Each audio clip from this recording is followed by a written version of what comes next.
What's up, y'all? Welcome to the show. Hope everybody out there is having a great day. Prepare yourself for today because it's about to get biblical in this bitch. In just a second, the U.S. military is now in open revolt over Trump's illegal war against Iran. This thing is coming apart at the seams, bro. This is getting out of control. So we'll talk about that. We also have Trump freaks out as Iran is now calling for the death penalty for both him and Netanyahu. So the war updates are just wild. Then also later on, Joe Rogan panics on air as his friend explains to him Trump's corruption like he's a child, and he pretends to not know what he's talking about when he definitely does. So we'll dive into that as well. And then also, we have Tim Pool rage quits a Jubilee debate in an epic crash out that you have to see to believe. That's also an amazing thing there. So you guys know the drill, man. Everybody do me a big favor. Subscribe to the channel and click that bell icon. That helps out big time and costs you absolutely nothing at all. You can also support the show on Patreon if you're so inclined. Remember, y'all, this is real independent media. I've never talked to an advertiser. I've never done an ad read. I've never talked to a PAC or a government or taken money from either of them. I'm very proud of that fact. You guys keep this show going from the ground up, $1 a month, $2 a month, $5 a month if you want to go crazy. But again, thank you from the bottom of my heart if you do support this show, because we couldn't do it without you. You guys are awesome. And then, of course, sign up for Crystal Kyle and Friends on Substack. We have some awesome stuff coming up. And Crystal and I have some interesting guest ideas that we're really desperately trying to get on the show. And if we do get them on the show, woo-wee, is it going to be awesome. So prepare yourself for that. And then also go sub to Corn's World, because we do live Kyle and Corn episodes over there every single Monday night, including tonight. So come hang out with us at 8:30 p.m. Eastern time. All right, y'all, let's go ahead and jump right in. So how is the war effort going, you ask? Well, let's take a look at this piece from CNN. U.S. Navy destroyer spent 4 days without power last month in the South China Sea. This is emblematic of what the entire war effort is like right now. This thing is coming apart rapidly, okay? When I say we are now fucked when it comes to something even as simple as basic supply lines, I mean it. So Iran, who we drastically underestimated, they took out our radar systems, they hit all of our bases across the Middle East. So now we don't even have proper supply lines. We're coming from like 2,000 miles away for basic supplies. And obviously you can't keep a war effort going like that. And it puts us in a significantly weakened strategic position. As I've often told you guys, there's an old saying, they're playing chess, we're playing checkers. But it's actually worse than that. They're playing chess, we're not even playing checkers. We're playing with our feces in the corner of the room, rolling it into little balls. That's what the Trump regime is doing, because it's filled with the dumbest motherfuckers on planet Earth. Okay, so you guys have heard the story of the USS Abraham Lincoln. We talked about it on this show. The Lincoln ship has been out there for a freakish amount of time. Like, these guys don't have food. They have horrible problems with their toilets. They don't have hygiene products. People are going hungry. You have 6 people who tried to jump off the ships and commit suicide. I'm not kidding. So here we have MS Now does a segment on this where they interviewed some family members, and here's what they say. 265 days after they left home. Last week, MS Now's Priya Sridhar interviewed more than a dozen family members who say they're extremely concerned with the morale and the safety and the conditions on the ship. They cited things like moldy showers and food shortages, sailors running out of toothpaste, deodorant and soap too, as well as water contamination and mail disruptions. It left care packages undelivered. A lot of people warned that their sailors' mental health was at risk.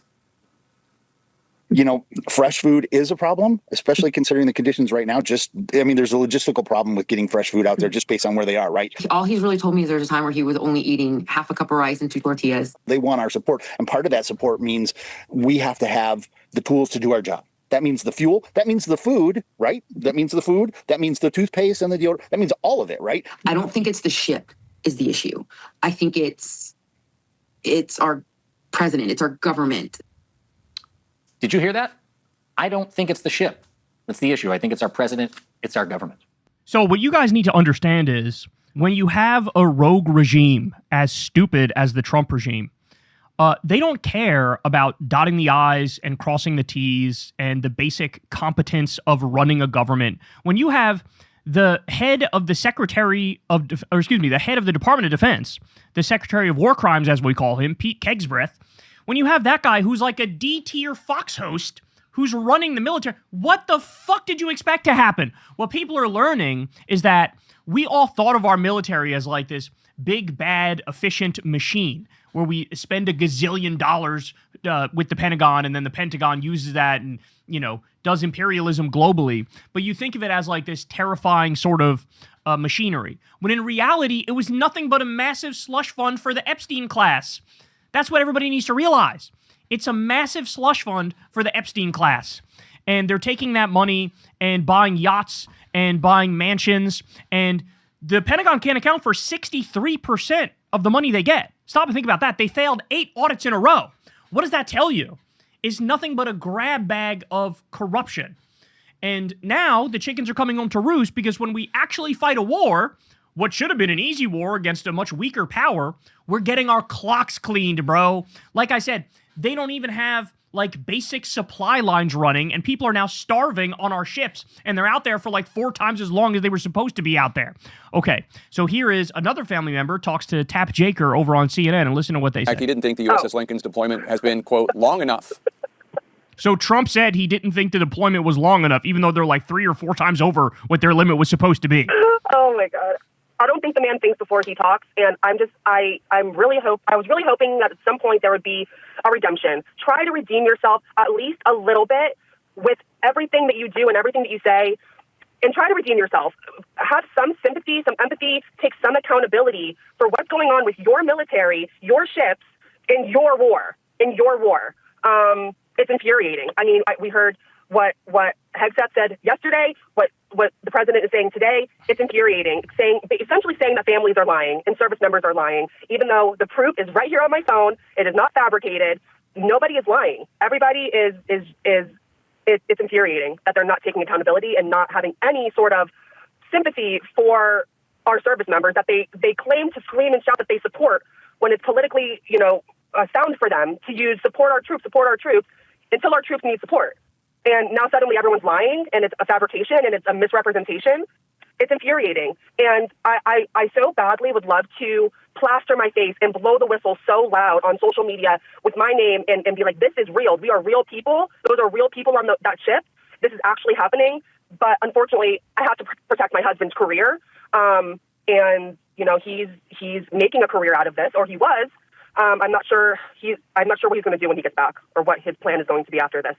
And by the way, that is a widespread sentiment, I'm sure. I mean, we saw what happened with legal immigrants who came to this country and joined up in the military, and then they get out, and like ICE rounds them up and ships them to a concentration camp or sends them to a country they've never been before. Why would anybody want to show any semblance of loyalty to this country at all when it doesn't return it, even in the most basic sense? That's the most elementary shit possible. Oh, you served in the military? Okay, you're good. Like, you're one of us now. Wrong. They don't give a fuck. Stephen Miller's Jewish Nazi ass will round your ass up and ship you out with a smile on his little gremlin-ass face. So Trita Parsi says this. This image was sent to me from the field. These are messages U.S. servicemen in the Persian Gulf have scribbled on the dust of an aircraft flap. Quote, be a good guy and do what Israel tells you to. Quote, Operation Epstein Fury.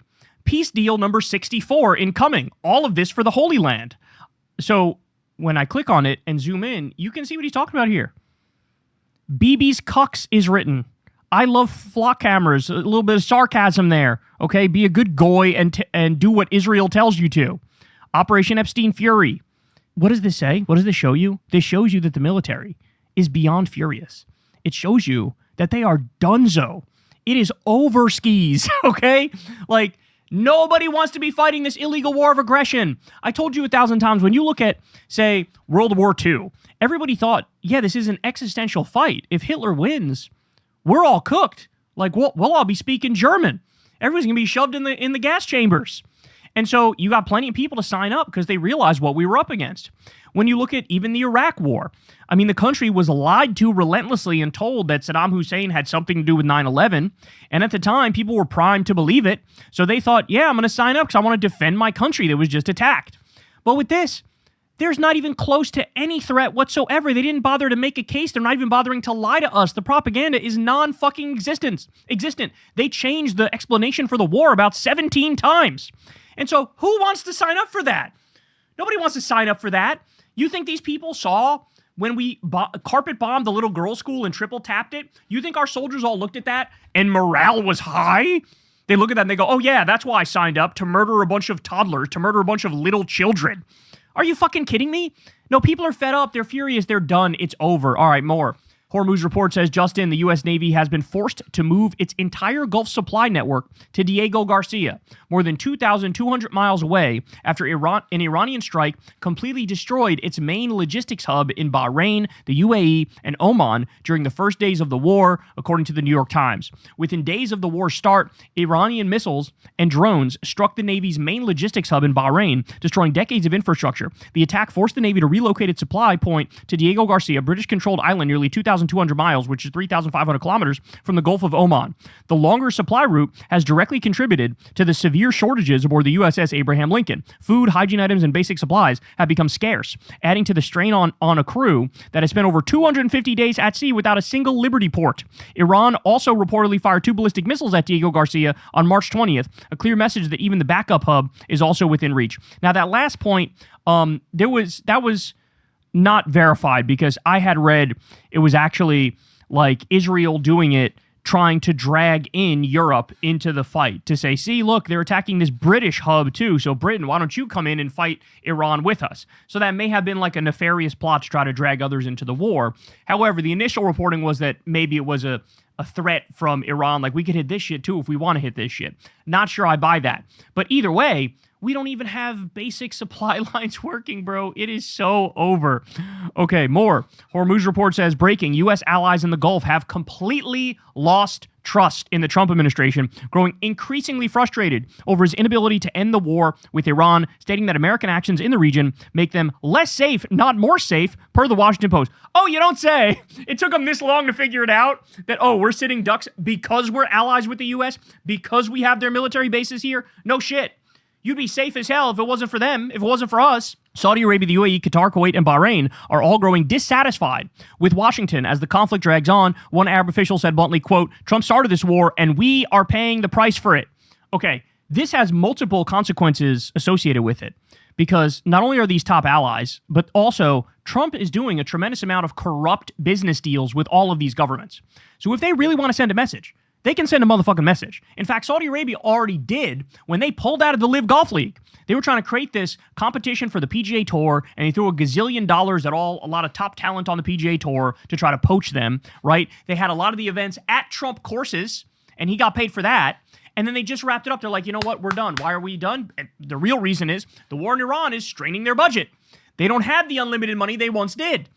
Okay? And so that was Saudi Arabia sending a message to Trump like, hey, bitch, you're going to want to wrap this up soon, because we're getting crushed economically here, and we're not going to throw you hundreds of millions of dollars anymore for your corrupt crime family. So it's all happening. It's all happening. The frustration is now translating into action. The recent defense pact signed between Saudi Arabia, Turkey, and Pakistan was described by a senior European official as a direct signal to the U.S. and an effort to diversify security partnerships. A European official said, from their perspective, America alone is not enough. Gulf leaders feel they have been dragged into a war they didn't choose. Firas Maqsad of the Eurasia Group said U.S. allies feel they are unnecessarily trapped in a war that Trump is now struggling to end. Trust in Washington has eroded. The Gulf states believe that American actions in the region make them less safe, not more safe. The message from the Gulf is clear. Washington is no longer seen as a reliable guarantor of regional security. Allies are looking for alternatives, and Trump is running out of time to win back their trust. And then the big point is, how long until they go, hey, China, how you doing? Because China, as you all know, they're doing the Belt and Road Initiative. They're using soft power as opposed to us using our hard power. They're getting a lot of allies in the process. They're much more reliable. They're much more true to their word. And so how long until our top allies are just like, we're done with this American bullshit. See you later. We're going to go speak some Mandarin and Cantonese in this bitch. I don't think it's going to be that long. I don't think it's going to be that long. Okay. Then we also have this. Jim Stewartson says, the president of the United States says North Korea, which is sending ballistic missiles and tens of thousands of soldiers to murder Ukrainians, is, quote, unthreatening and respectful. Apparently, South Korea hurt his feelings by not sending their navy to fight Iran. Sheer madness. So Trump was demanding South Korea join the illegal war against Iran. And when they didn't do that, now Trump is basically coming out there and saying, we're switching sides in the fight. We're no longer going to guarantee South Korea security. We're no longer going to have, any defense capabilities there. We're going to stop doing our joint military exercises with South Korea. And The reason why we're doing this, he says in a not so subtle way, is that you guys didn't want to help us in the war against Iran. So you're on your own if a war with North Korea starts to pop off again. Good luck. So stop and think about this. Are we going to have any allies left by the end of Trump's time in office? And I mean that seriously. Are we going to have any allies left? Because Europe fucking hates us. Look at what we're basically telling Denmark. Like, yeah, we're going to steal Greenland. Trump already started doing some illegal oil drilling in that bitch. Okay? So you make Europe hate you. You make the Middle Eastern countries, which are reliable allies, hate you. Now, South Korea, same shit. You're having Japan struggle colossally. They have the currency crisis over there, which we're trying to backstop, which is really about saving our own ass. But also, the Strait of Hormuz being shut means that our Asian allies are getting crushed and not getting the oil and gas that they need. All of this is our fault. At what point does the world just look at us and go, oh, forget the slow decline of the U.S. empire. We're just going to get off the dollar as the world reserve currency, and we're going to leave you motherfuckers to wither and die on the vine. That is not very far off if Trump keeps acting like this. I mean, this is completely and utterly unhinged. It is impulsive. It is stupid. And as I've always told you, either Trump is a Manchurian candidate or he's just so stupid that he acts like a Manchurian candidate, even though he isn't literally one. But that's where we're at now. That's where we're at. So, prepare yourself, because with the U.S. military now also in revolt, we are in uncharted territory, and it's getting worse and worse by the day. Hey, y'all, do me a favor and like and subscribe. It helps out big time in the algorithm. Click the bell as well for notifications when videos drop, and watch that video on screen right now. You know you want to. All right, y'all, I got to give you some Iran war updates here. And let me just say right off the rip that what disturbs me about this at this point is that people are remarkably adaptable. And so I feel like everybody's just sort of accepted this endless war with Iran for what it is. And they feel like, you know, this is a stable situation that can continue in perpetuity. When in reality, we are in probably the most precarious position that we've been in since the beginning of this disastrous and illegal war. And it's just like, not a concern for many people anymore. To the extent it is, it's just like, hey, gas prices are too high and I'm pissed off about that. But in terms of like, you know, how unstable the global situation really is, I feel like that doesn't really sink in for a lot of people. So let me walk you through this, because a lot of this stuff is absolutely terrifying. So the Hormuz letter says, breaking, Trump has just made a last-minute unexpected visit to Camp David aboard the Marine One VH-3D helicopter per flight tracking data. This comes as the White House press pool has been silent for over 14 hours, and multiple special air mission flights took off last night carrying cabinet members, senior staff, and other officials. The visit comes just 2 days before the official U.S.-Iran ceasefire expires on Monday, August 17th. Now, as you know, you cannot trust a single ceasefire that involves Israel and the U.S. We've been violating it like nobody's business. However, are they planning something bigger? Are they planning something more disastrous?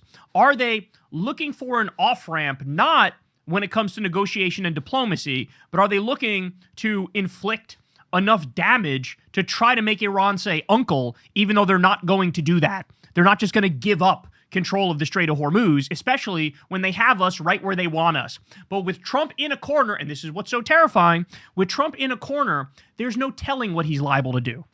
He's absolutely panicked. He kind of knows low-key that he's defeated. And so what does he do in that situation? Well, a guy like him, I would not put it past him to drop a Moab, for example, on Iran. That's the mother of all bombs. I wouldn't put it past him to do a ground invasion or try to take Karg Island or Keshem Island, or potentially use nuclear weapons on this Pickaxe Mountain place that they claim, oh, that's where Iran is hiding their nuclear weapons. And that's totally unconfirmed. And it basically comes directly from Israel, who wants us to nuke Iran anyway.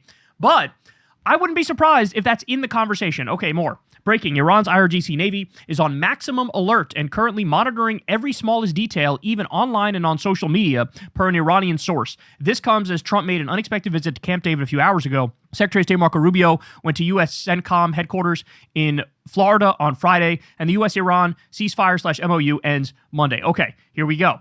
Let me give you some more.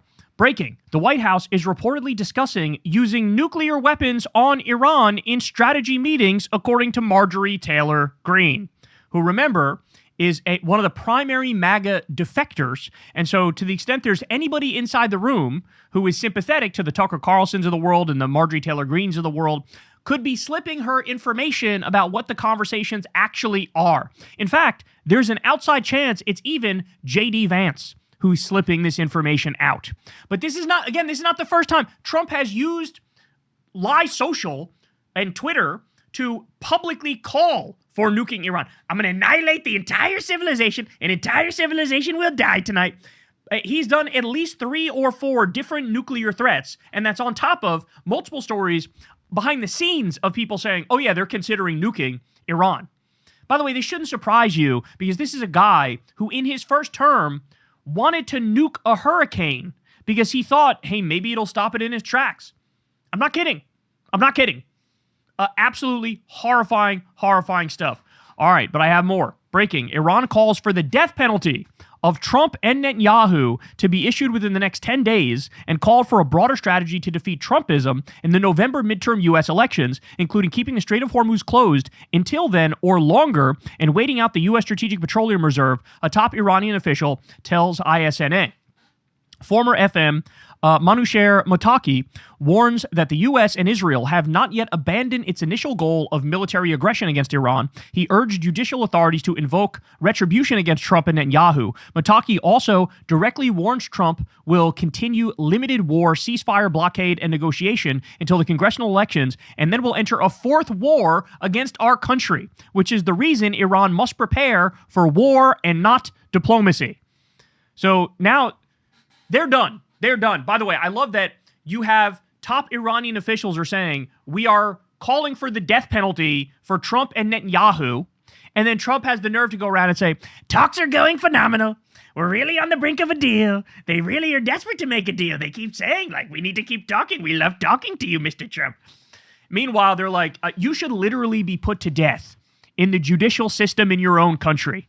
Look at this. U.S. tested experimental tungsten pellet missile on female volleyball team, according to the New York Times. New York Times analysis of security camera videos, aftermath photos, satellite imagery, and munitions experts found that the U.S.-made precision strike missiles struck a sports hall used at the time by a female volleyball team in Lamerd, southern Iran, on the first day of the conflict. Iranian officials reported 21 killed. Particularly damning is one video that showed the explosion over the sports hall. So, again, experimental weapons here, tungsten pellet missile, where the tungsten pellets shoot in every direction when it explodes. And it was used on a sports hall, and it killed a bunch of young female volleyball players. Okay, New York Times says, new evidence further implicates U.S. missiles in strikes that killed 21 civilians in Iran. New U.S. missile hit Iranian sports hall and school, analysis shows. So what this reminded me of immediately was in Israel, they use the thermobaric bombs that quite literally vaporize the entire human body instantly. Israel was caught using them in Gaza. They also were caught using the 2,000-pound bombs, which are explicitly not to be used in populated areas because of the massive number of civilian casualties. But that all means naught when the whole point is the civilian casualties, right? So just what a horror story, what a nightmare. And could you imagine a world in which any other country did this exact same thing to us? Yeah, we used tungsten pellet missiles and killed an entire youth girls volleyball team in fucking Orange County, California. What would our reaction be to that? What would our reaction be? I think we all know what our reaction would be, and it would not be pretty. But we do it to others, they don't give a shit. They could not care less because they fully dehumanized the people of Iran. But the plot thickens even more because Trita Parsi says, stunning. Once again, Trump threatens to bomb Oman. Oman is our ally. They've been a mediator with Iran and us this entire time. So here we go. Here's a clip of it right here. Now, I asked the president about these parallel talks that are taking place between Iran and Oman about control of the Strait of Hormuz. And the president told Fox News, if Oman gets in the way, we'll bomb the S out of them. So this is now the second time that Trump has threatened to bomb our ally, Oman. Do you see what I mean when I say that by the time he's done with his country, we're going to have 0 allies left? And what you guys don't understand is that this does long-term damage because even if you have a Democratic president who steps in and respects international law and is good to their word and tells the truth and makes deals, it doesn't matter because the rest of the world is going to go, half of your political system is packed full of MAGA Republicans who are all trying to emulate the fat terrorist, pedophile, war criminal, con man, rapist. And so even if we make a deal with you, and even if we trust you, 4 years from now, you could have somebody who's completely and utterly untrustworthy get into office, and you could go from loving us and making deals with us and trading with us to like threatening to bomb us in the blink of an eye. So we cannot trust you. It would be suicidal for any country to trust the U.S., make deals with the U.S., rely on the U.S. And so forget a slow decline of our empire. We are witnessing the rapid decline of our empire because all these countries are taking copious notes and remembering every single time the U.S. openly slighted them and disrespected them and humiliated them. And there will be consequences for that. Believe you me. The U.S. military has lost at least 45 MQ-9 Reaper drones during the war with Iran, or roughly 25% of its fleet, according to 3 U.S. officials familiar with the matter. The high-demand drones cost between $30 million and $50 million apiece. How is that supposed to compete with the Shahid drones, the small Iranian Shahid drones, which only cost $20,000 or $30,000 apiece, which they have an unlimited supply of, and they're one-way drones. They go somewhere, they are the missile, they attack and blow it up, and then they just have an unlimited supply where they can keep going back to it. Meanwhile, these drones, which are not one-way drones, are getting shot out of the sky like nobody's business, and they cost $30 to $50 million apiece. Our entire war economy is nothing but a massive scam. It is the Epstein class robbing us blind. The $1 trillion that goes to the Pentagon, they can't account for 63% of it. They failed 8 audits in a row, and now we're looking at what happens when we have to fight a war, even against an opponent that was viewed as, not on par with us, and they spend nowhere near the amount of money on their military as we spend on ours, and we're getting our fucking cheeks clapped, bro. Our ass is getting waxed in real time. We're at the spa in this bitch. Okay? So that's insane. That is insane, and it's showing we were a paper tiger all along. We thought we weren't. It turns out we were a paper tiger all along, and this is humiliating. This is embarrassing, and we're totally unprepared for modern warfare. How about this one? Midas Touch says, Northcom Deputy Commander, Army Lieutenant General Joseph Girard says the U.S. is unable to defend against an attack by a swarm of drones on U.S. soil. Quote, we don't have the sensors, and depending on where that swarm is going to attack, it depends on whether we have any sensors at all, and also on whether we've got any effectors to go after that problem. So we are ill-equipped right now to handle something like that, and obviously we've seen it used. We're seeing it used on a daily basis around the world, and we've got to figure out how to mitigate that threat, but we're not there yet. We blew through basically all of our long-range missiles, as we discussed the other day. We blew through 80% of our interceptors, which is disastrous. I just went through the Reaper drones, which have been destroyed, about 25%, which is a tremendous amount of money that was lost. So we're not prepared on any of those fronts. And also, we basically have no defensive strategy for all of what modern warfare is based around, which is drone warfare.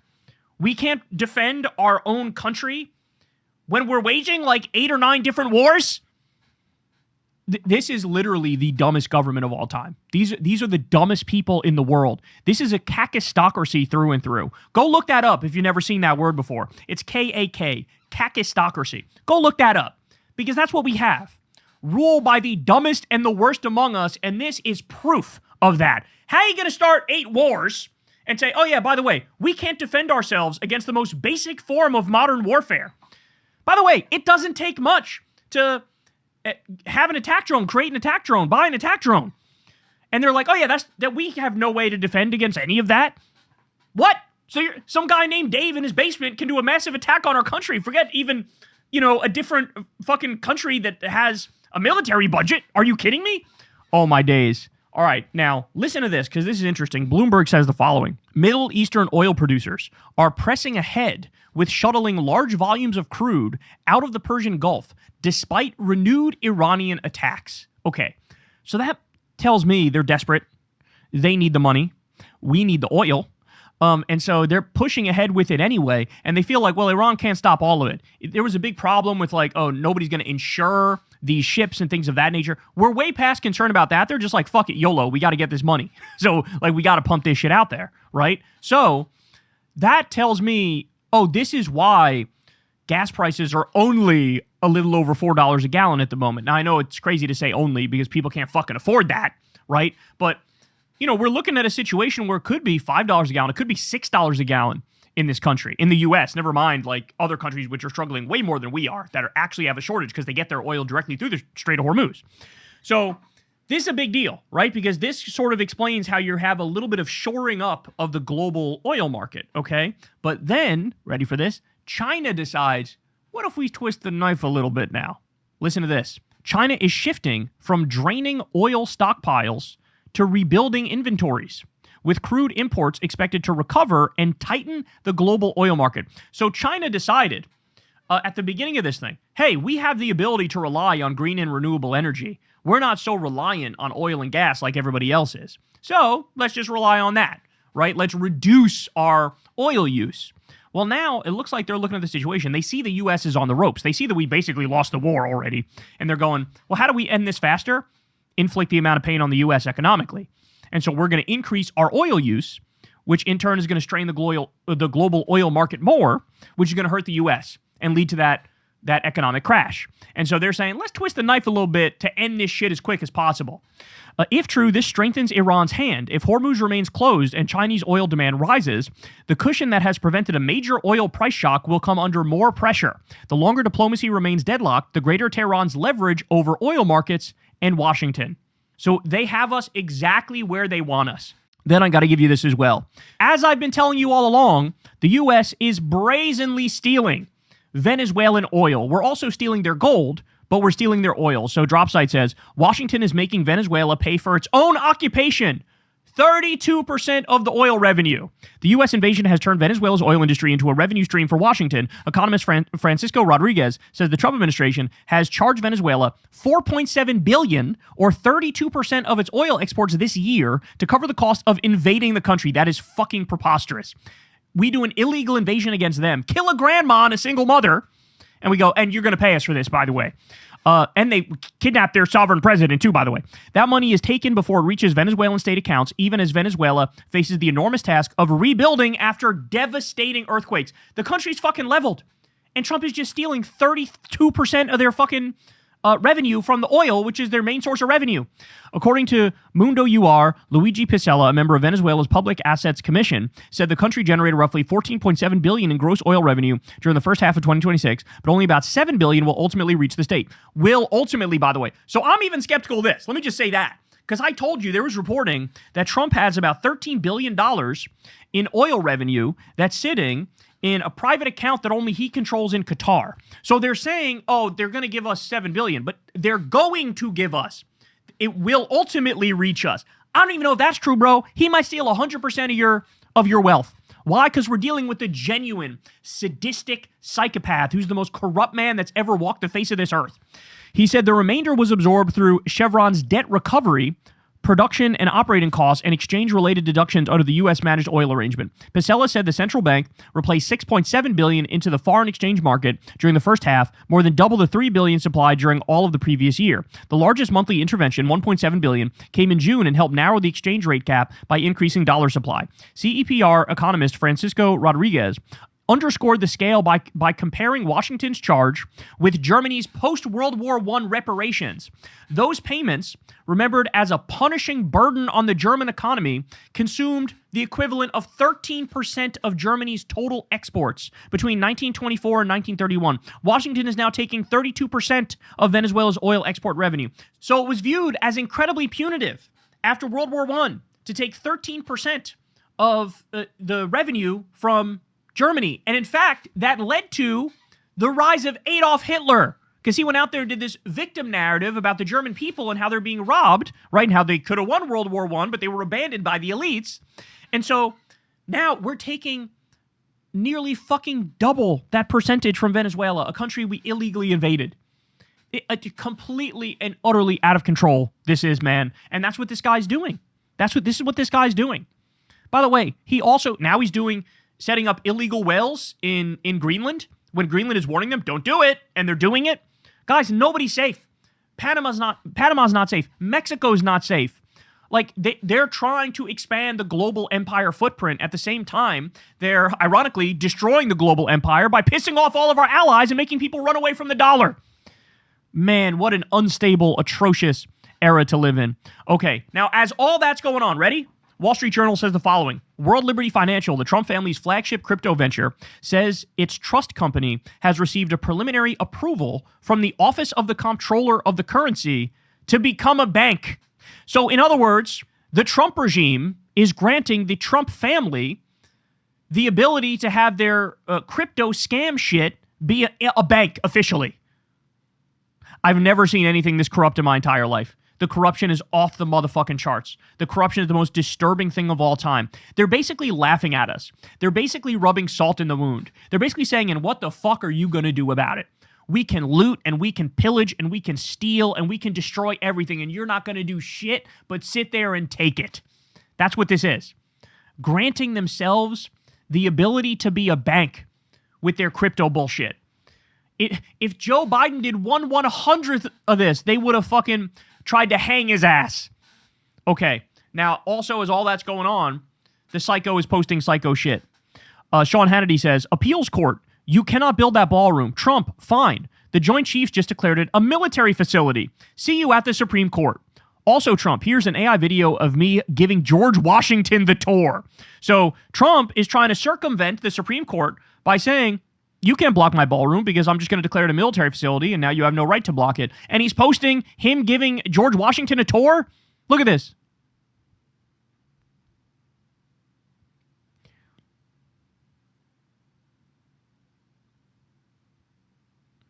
Incredibly disturbing. It's so disturbing. George Washington was a guy who was asked to become the king of the United States. He said, no, I don't want to do that. This country shouldn't have a king. Trump is a guy who literally wants to be a king. In fact, how about this one? New Trump post signals 2028 bid. He posted over on Lie Social, Trump 2028. We are going to win. Remember he posted the other day a flag that said King Trump 2028. We are completely through the looking glass, bro.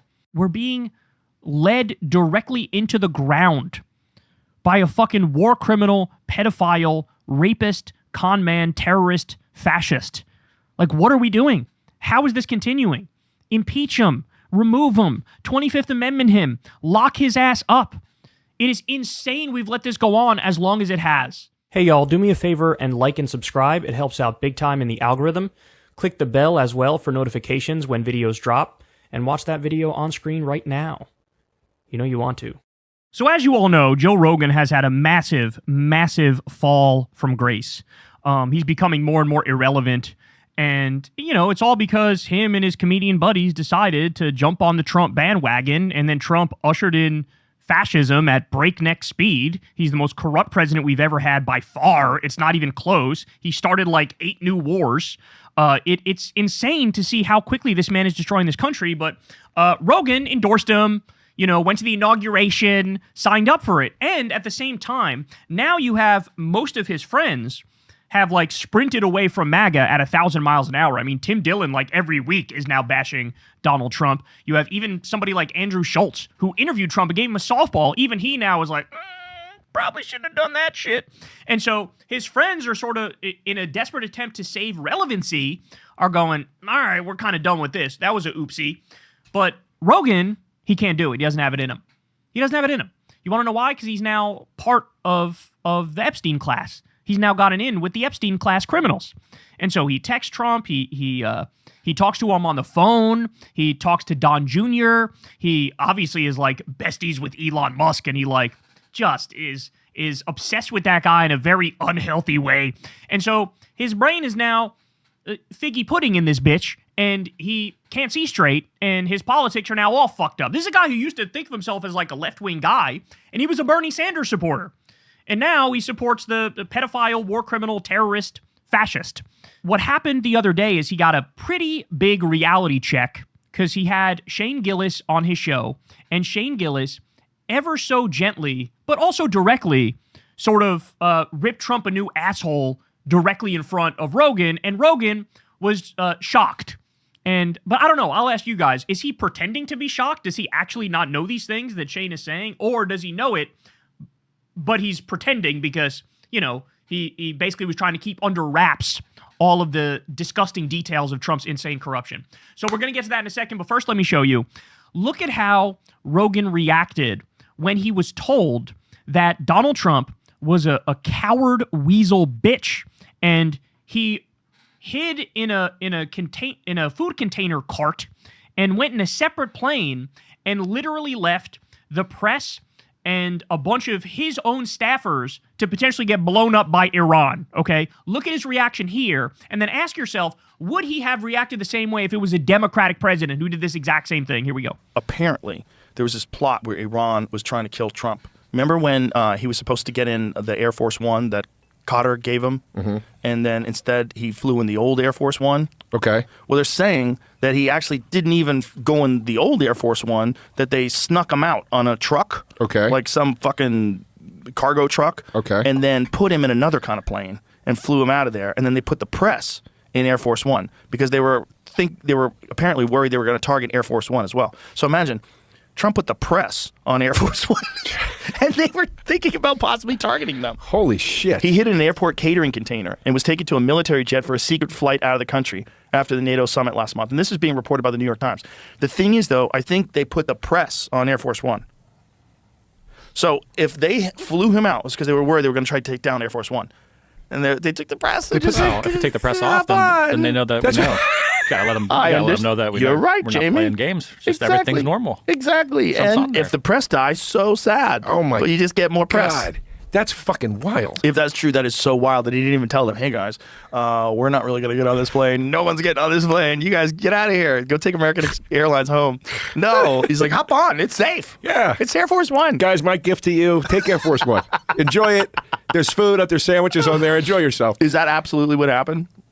It says reporters on the older plane were not told that Mr. Trump had not flown with them from Turkey to an airbase in Britain, making them unwitting participants in the ruse and leaving them, along with some White House staff members, to serve as unknowing decoys. Holy shit. After they arrived in Britain, he was secretly moved back to the older version of Air Force One. Bro. Jesus Christ. Those press people were signing up for something they didn't know. They didn't know what they were signing up for. And they didn't tell them at all that when you want to know like who's more important, you or the president, that's when you find out. Oh, when yeah. They just throw you on Air Force One. Shrimp cocktail. It's like boom! All of a sudden you turn into fucking protons. It's like fucking Goodfellas when he's telling Karen to go. Yeah. No, go down and get the dresses. Go ahead. There's dresses. No, I'm okay.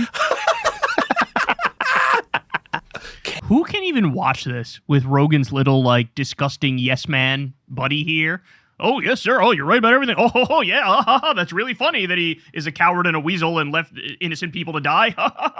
Aaron, Holy shit. That is fucking wild. Isn't that crazy? That is fucking wild. That's crazy. Yeah. Has there been backlash? Jamie, are they saying anything? Who's saying The anything? press. I would imagine they're a little perturbed. That would perturb me. Yeah. Jesus Christ. That's so crazy. Holy shit. Imagine if it blew up. It's like, I should have been there. I wanted to be there with them when they died. They're heroes.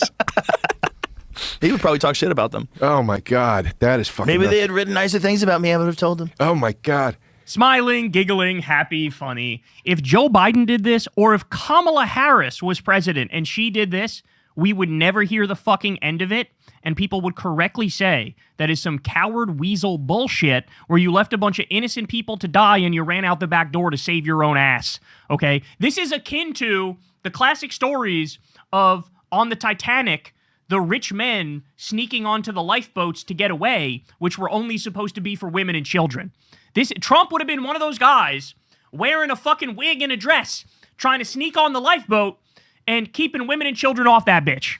And Rogan's laughing about it. It just goes to show you the double standard. This man has the most insane double standard. Again, if this was a Democrat, he would have acted totally differently. And we've seen this in real time. He did this with Joe Biden. He said that Joe Biden pointed out that there were airports during the Revolutionary War, during the Civil War, or something like that. And he was saying, like, bro, you gotta go. Your brain's not working anymore, homie. But then Jamie fact-checked him and told him, actually, when Biden mentioned that, he was citing Trump did that in one of his speeches. And when he was told, actually, Trump's the guy who said there were airports during the Revolutionary War or Civil War, Rogan goes, oops, so he messed up. So for Trump, it's like, you get a pass. But for Biden, bro, you got to resign. Your brain's not working, bro. This guy's a total hack. Okay, now let's get to it. So here we go. Let's start with this one where Shane Gillis brings up Teddy Roosevelt and the Square Deal, and we have to go after concentrated powers of wealth or concentrated sectors of wealth, and Rogan's reaction to that. Here we go. Teddy Roosevelt's the reason why we have national parks. Yeah. Yes. Yeah. A lot of stuff. Yep. He did a lot of Roosevelt shit. retired from president and go, I'm just going to go risk my life. But I for think it places. was Teddy who did he called it the Square Deal, which is kind of what we're approaching, which he broke up all the guys that were making all the money, the 1% basically. Yeah. He called it the Square Deal. Was that Teddy? Wow. Yeah. Focus on the 3 C's: fair consumer protection, control of giant corporations, and conservation of natural so we're getting close to we need another Yellowstone Teddy was on him. where somebody's willing to abuse their executive power to shut down whatever the fuck we're doing right now. But the thing is, like, don't you think that big business and corporations and super PACs and all these different things have gotten so deeply entwined in politics that if a guy ever tried to do anything remotely like that, they'd kill him? Yeah, we went too far. I mean, look, we thought Trump was going to do it. It's clear he's not going to do it. You thought Trump was going to do something which is the exact opposite of the ideology he always espoused. Why would you think Trump is going to, do some trust busting and break up the big corporations and go after the billionaires? He is a billionaire. And his whole agenda has always been tax cuts for the rich, deregulation, let monopoly power grow out of control. Like, when I tell you Trump's philosophy is the exact opposite of Teddy Roosevelt's, I mean it. He gave, like, in both of his terms, what's the consistent through line? He gave all the money to the fucking Epstein class, did massive tax cuts for the rich, raised taxes on working people, and you thought, we thought Trump was going to do that? No, see, this shit drives me crazy because he was told directly by every motherfucking liberal in this country and every leftist in this country, you're wrong, he's going to do the opposite of that shit, and you still plowed ahead? The most corrupt man that's ever sat in the White House, and you thought he was going to be anti-corruption? And by the way, you can't say, we didn't know because of the first term. The first term was corrupt too. He took $1 million from a predatory payday lender for his inauguration and then dropped the lawsuits into them and dropped all the regulations into them. I covered that shit in his first motherfucking term. I probably talked about this to Rogan's face. Oh, my days. Any of those things. He's not going to do any of those things they said. We're going to have to, one or two guys are going to have to get shot in the head. Yeah. I'm not going to do it. Or something else is going to have to happen. Some other radical change. They're so intertwined now. It's like you can't get past it. There's so much dirty money. What are we going to give up, fellas? No. We can't lose it. No. We got a good thing going. By the way, I should also point out, the politician who most closely resembles this Teddy Roosevelt philosophy that they're sucking off right now? Elizabeth Warren. Has Joe Rogan ever said a positive word about Elizabeth Warren when this is like the one thing that is core to her philosophy that everybody knows about her if they know anything about politics? Like, that's the one thing that she's all about, the trust busting. And here they are, Teddy Roosevelt, that trust busting was great. We need somebody to do that now. Well, who's going to do it? I don't know, bro. Yeah, there's a politician who you always routinely motherfucking mock for stupid reasons who actually wants to deliver on the thing that you say is important. It's funny how kill the politicians. Slowly but surely people try to turn everything into some sort of a totalitarian government. They slowly want more and more power, more and more control. They want to siphon more and more money. It's just over time. That's always what you're fighting against. Joe Rogan had the lead guy, the head guy, potentially even the CEO or the owner of the Flock Corporation on his show, Mark Andreessen, who made the case for mass surveillance cameras, and Rogan sat there and nodded in agreement. And here he is, tyrannical government, bro, overtaking the... Always. But don't you feel like we're at a boiling point? It feels like something's going to happen. Yeah, it's pitchfork era. Something should happen, because if it doesn't happen, then we're all going to be fucked. No one can get a home. When the thing does happen, Rogan will be on the front lines opposing the thing. Right?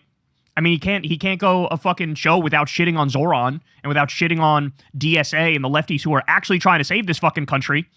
Because, something has to happen. And when that thing happens, I'll be there to oppose it. No one can pay their bills. They got flock Everyone's living with cameras roommates at everywhere. 35. He was literally just doing a thing with some Epstein-class billionaire about how raising taxes on the rich is stupid, by the way. And now he's doing we need a revolution, bro. All right, more. This one is Shane Gillis explaining to Rogan just how corrupt Trump is. Hey, he's selling early access to his tweets. And the only reason for this is insider trading. He opened up like a direct insider trading program. And here's Rogan's reaction. Isn't he selling his Truth Social tweets to people and then they can bet on it? What? I think, yeah. He can bet on anything He's selling now. access. Yeah, selling access. He's selling faster access to his tweets, and then you can bet on it. What is on Twisted the League? markets because Wait a minute. it's literally insider trading. It's Kashi. You Maybe can I'm bet on wrong, everything. I You don't can know. fix. Yeah. Wait a You minute. fix your Is own that bets. real? You get access to a tweet before he makes it, and then you could bet on that tweet? How is that legal? Joe, I got some news for you, buddy. I got some news for you, pal. That is nowhere near legal.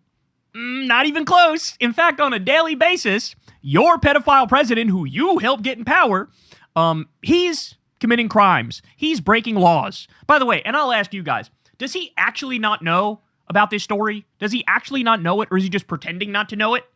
I don't know the answer to that. I can see it going either way, right? Because he wasn't going to go out on his podcast and bring up the thing about the guy he supported that's this horrible, but somebody brings it up to him, so does he play dumb? I don't know. You tell me. So either he's incredibly ignorant or he's lying. It's one or the other. Wait a minute. What is this? Trump sued over Truth Social advance access sale. I'm online in the Oval Office. Who's It's so telling sad. him this is a good idea? I feel like I need to be Nobody's closer telling to him him. $100,000 contracts. Yeah, it's $100,000 you can get his early Yo, tweets. you know how crazy that is? He was like, I need to be closer to him. Who's telling him this is a good idea? Donald motherfucking Trump is telling Donald Trump it's a good idea, Joe. This is that brain rot or the brain worms where it's like, it's got to be somebody else's fault around Trump. Good czar, bad boyars. That's what this is. I mean, obviously, he himself would never have made these horribly corrupt decisions. Somebody is advising him to do the most obviously corrupt thing ever. No, he's the head of the snake. He's the motherfucking problem. This is cope. This is cope. You got in bed with literal fucking Satan, Joe Rogan. That's what you did. $100,000 to get early tweets. He bet 200 on That's it. literally It must crazy. piss you off so much when he tweets like Truth Social's the guy parent from Twilight's company, a bitch. Trump Media, announced in July it would offer subscribers to Truth API who paid up to $100,000 each month. Oh my God, not even just $100,000 a year, each Patreon? month. He's raking it for in. early access to market-moving posts from Trump and other people who use the platform. Market moving. You imagine you charge $1.2 million a year? He's just on a grab. Oh, yeah. And to get that, it's just people who are like, But yeah, who? we'll profit off that. I just want to be in the meeting where they go, I got an idea. And everyone looks at each other and is like, Let's do should we it. tell them no? They go, look, everyone hates us anyway. $100,000. Fuck it. I bet it wasn't even Trump. It was probably some weasel who works in the administration. Look at this cope. This is embarrassing at this point. All of the trust he had with his audience is totally blown now. Because he's playing stupid. Guys, we already know Trump did millions of dollars in insider trading. He made billions off of the White House, okay? We already know that he had this plot to sue his own IRS and then rob taxpayers of $1.776 billion and give that money to insurrectionists and terrorists and Trump family members and cronies. We already know about his scam crypto shitcoin that he had. Melania also had one, robbing MAGA, robbing his most loyal supporters. We know about his crypto exchange. We know that Trump pardoned a guy who laundered money for Al-Qaeda because that guy, CZ, bought $100 million in World Liberty tokens. We know about Eric and Don Jr. They have a Bitcoin mining operation. We know that they created this thing called the Executive Branch Club, which is $500,000 to join. And if you do, it's pay-to-play corruption. You pay your way in, and then you'll get subsidies, and you'll get tax cuts, and you'll get favoritism, and you'll get nepotism, and you'll get all these like under-the-table deals. You'll get these no-bid contracts. They have a literal direct corruption club that Don Jr. and Eric started, and Joe Rogan is friends with these people and still wants to fucking bitch about Hunter Biden and Nancy Pelosi. You've got to be fucking kidding me. Okay, never mind the new Trump hotel in Dubai. Never mind the golf course in Qatar. Never mind the $400 million plane from Qatar. Never mind the live golf events where Trump made hundreds of millions of dollars probably just from having these events at his courses. Never mind the Trump Jr.-backed company called Vulcan Earth, which took a government contract worth $620 million from the Office of Strategic Capital. That is the Trump family self-dealing nearly to the tune of a motherfucking $1 billion in U.S. tax money. Okay? The resort in Vietnam, the fucking pay-to-play pardons. Has Rogan ever said a word about the pay-to-play pardons on his show? The most obviously corrupt scheme of all time. Has he said a single word about the emoluments clause being violated day after day after day after day after day? Okay? I mean, this is insane what we're talking about here. He made $3.4 billion off the presidency and $1.8 billion this term alone, and that might be an outdated number. That shit might be over 2 billion DZACs now. Jared took $2 billion from Saudi Arabia. This is a sick joke. And here he is. Some weasel probably told him this. No, you're the motherfucking weasel, and you're running cover for the most obvious criminal of all time. It's like, charge them $100,000 a month, and you post things, and they can move the market. Yikes. It's just another form of the same shit. By the way, he goes on to say, you didn't see it in this clip, but he goes on to say, well, actually, the crypto stuff is legal. That's what he says. I can't, bro. How anybody watches this fucking slop garbage anymore is beyond me. All right, so here is Shane Gillis telling Rogan that actually free healthcare is good, and Rogan decides to snap right back into, the Bernie Sanders supporter guy. Here we go. This communism's the gayest shit ever. It's the worst. Somebody needs to look into how gay communism is. But isn't it crazy that it's making a comeback? Yeah. It always does. It's a cycle. I love the idea of this like multi-hundred millionaire going, isn't it crazy that communism is making a comeback? I don't know, Joe. Is it crazy that communism is making a comeback to the extent it is at a time when the bottom 80% of Americans only has 7% of the wealth? That's actually not that crazy for me. That pitchforks are coming out and people are motherfucking pissed and people are turning to, different political philosophies and ideologies because this one obviously failed, right? Are we really going to be surprised that there's a rise in left-wing movements at a time when the bottom half of the country only has 2.6% of the wealth? I'm not kidding. That's a real number. There's been Rand studies that show that the top 1% stole 80 trillion from the bottom 90%. And he's going, bro, isn't it crazy? This shit's making a comeback? He said from his perfectly air-conditioned podcast studio with his multi-hundreds of millions of dollars in the bank, with his comedy club that he runs, with his UFC income, with he can swim in a pool of gold. And he's like, isn't it crazy, bro, that left-wing movements are rising? There's a cycle. The problem is if we can not call it communism if we get free healthcare. Right. That would be a good move. That would help a lot. We're calling everybody communist. Socialist, communist. And free healthcare is cool. Yeah. We should have that. It's normal. Yeah. That's not communism. We should have Communism is no healthcare and private education. property. Yeah. You should treat the entire country like it's a community. If you have a community, would you want the sickest person to fucking die who could be very valuable if you could take care of them? As he's saying this, keep in mind, he shits on DSA and Zoran Mamdani and all the left-wing candidates who are going to deliver these things. He shits on them every single time he talks about them. So you don't get to do I'm for the free healthcare, I'm for the free education, and then turn around and shit on all the people who are actually trying to motherfucking deliver that, and you end up supporting the people who are taking away healthcare. Donald Trump kicked 18 million people off Medicaid with his big bullshit bill.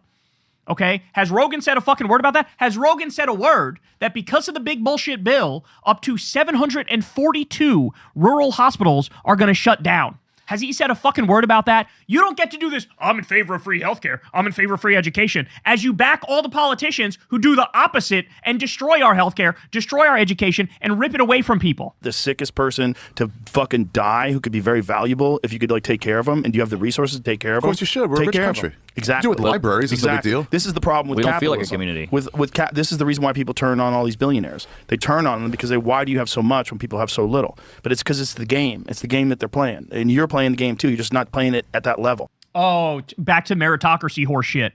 Oh, they're just smarter. Oh, they're just better. Oh, they just work harder. And nonsense. By the way, I love this. I'm in favor of the free healthcare. I'm in favor of the free education. He was just shitting on raising taxes on the rich the other day.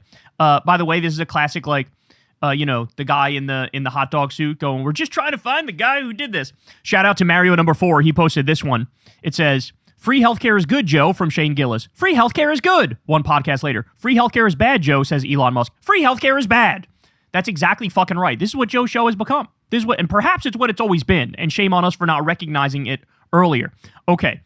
More, he's going to bitch about the impact of money in politics, and now that's such a problem. Here we go. But I think the internet is a big part of why we're so fucked. Yeah. But you can't get rid of the internet. Well, I hate regulation, but you got to do something with it. So what do we do? That's what I'm saying. You got to start regulating that. It's so bad for people. It's horrible. Yeah. It's ruined. Well, you got to teach. So now the people who were whining and crying and bitching and moaning and crying on a daily basis about how free speech is the number one thing that matters the most, and all these people trying to censor comedians are just trying to take away our freedom of speech, and they're the problem, and they're authoritarians, and we're libertarians, and we're open-minded, and we need these Enlightenment values and these principles and these laws to be in place. Free speech, free speech, free speech. Now, it's, I don't know, bro, is free speech good? I'm not sure. There's a bunch of people on the internet that like to shit on me. And it's also, we have increased political radicalization where people are voicing their frustrations. Maybe just ban the free speech. This is literally what they're doing. This is exactly what they're doing. A big part of why we're so fucked. Yeah. But you can't get rid of the internet. Well, I hate regulation, but you got to do something with it. So what do we do? That's what I'm saying. You got to start regulating that. It's so bad for people. It's horrible. Yeah. It's ruined. Well, you got to teach people to stay off it. But also, you got to be like, guys, But you can't they're do not. this in society. You're turning everyone against each other in a crazy But the rate. problem is, Ari Shaffir celebrated after Kobe Bryant died. Ari Shaffir celebrated it. And here he is, finger wagging and tut-tutting at other people. Bro, the extremism's getting out of control. The radicalism's getting out of control, bro. They've made so much money doing it, and there's so much money now that these corporations are holding that they have so much influence over politicians. It's really an extraordinary time where these tech oligarchs are really in control of a giant chunk of the narrative that shapes society, shapes our economy. Says the guy who sucks off Elon Musk every month. Economy shapes our social systems, it shapes everything. There's so much going on right now that it's being manipulated by just a small amount of people. It's kind of fucking nuts, and nobody saw it coming. My brother in Christ, you had Bernie Sanders on your show at least 2 times, and he told you this and warned you about this, and you went on to support the problem. You went on to support the bad guys.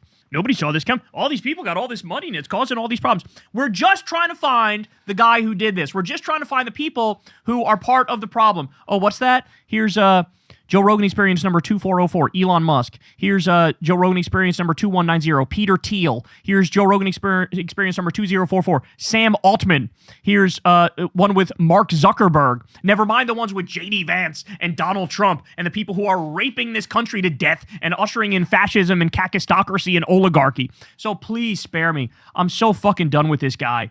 He's such a fucking hack. And by the way, continuing his streak of being wrong about everything and embarrassingly so, how long has this guy shitting on California left? Bro, California's disgusting. California's gross. We gotta leave California. It's too liberal. They're so authoritarian. They're so crazy, bro. He goes to Texas, sucks off Texas, sloppy every day.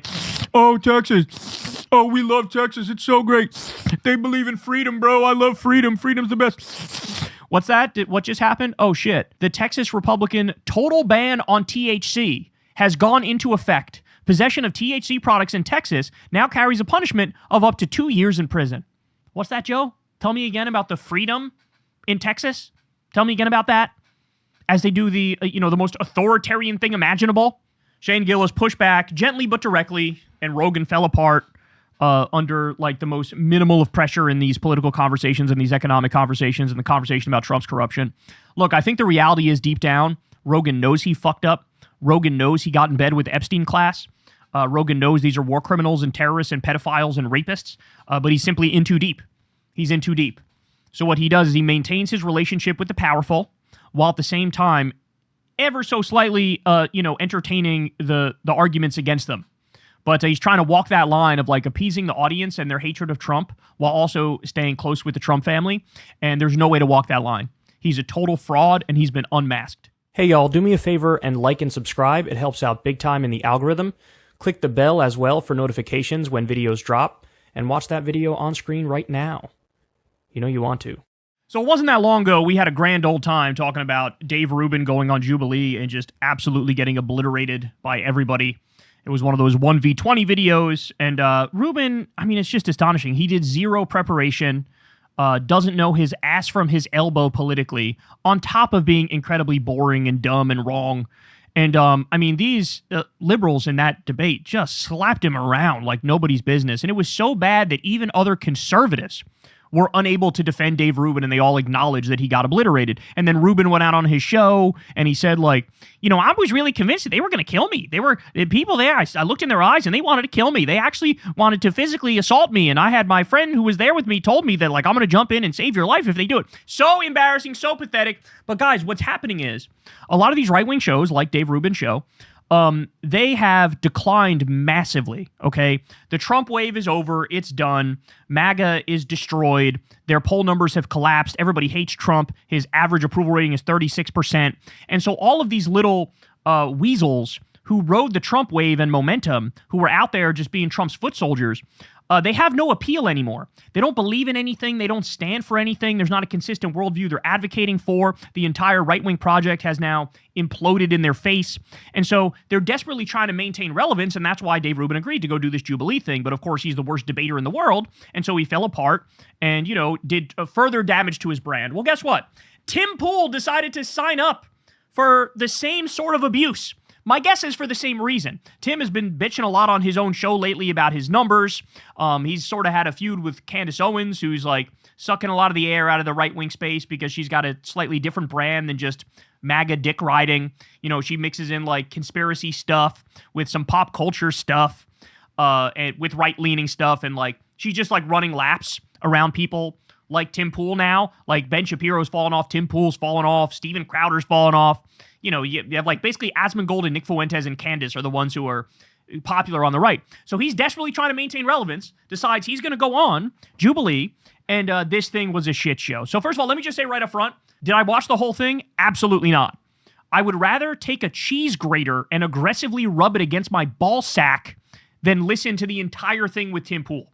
I mean, that is like, it's literally torture. I'd rather be waterboarded at Guantanamo Bay than have to listen to Tim Pool for an extended period of time. But, so the first thing I wanted to point out is, look at the title of the video. Jubilee put 1 moderate versus 20 progressives. Well, that is complete and utter horseshit. To call Tim Pool a moderate is disgusting and disrespectful. This guy's nowhere near moderate. Sometimes he describes himself that way, but it's nonsense. I mean, what, 80 to 90% of his show is like supporting Republicans, supporting Trump, and dumping on the woke people and the leftists and the progressives. So like moderate my ass cheeks, nonsense. The other thing is people pointed out, see the thumbnail says Tim Pool versus 20 liberals, and then the title says 1 moderate versus 20 progressives. But one of the people who was there was like, actually, most of us were socialists there. So really, it's like 1 right-winger versus 20 socialists. So anyway, as many people pointed out, moderate, we're calling this guy a moderate. Here's a great example of how moderate Tim Pool is. This is what he said after, was it Renee Nicole Good or Alex Preddy? After one of them got shot by ICE and murdered, here was his reaction. When these people come out and go, Tim's a bootlicker for defending us, I'm like, no, you misunderstand. It's my boots. It's mine. I voted for them. I'm wearing the boot. I'm stomping on the ground. I ain't licking anybody. I'm clapping for these people that I said, please go out and enforce the law. And anybody else who's cheering for it, who voted for it too, we're all wearing the boots. You're the one crying. So when an innocent anti-ICE protester gets murdered and shot in the face, and people call him a bootlicker, he goes, no, it's my boot. I'm not the bootlicker. I'm the one wearing the boot. Let's not forget, this is also a guy who took a tremendous amount of money from, I believe it was called Tenet Media, run by Lauren Chen, and Lauren Chen was getting money directly from the Russian government.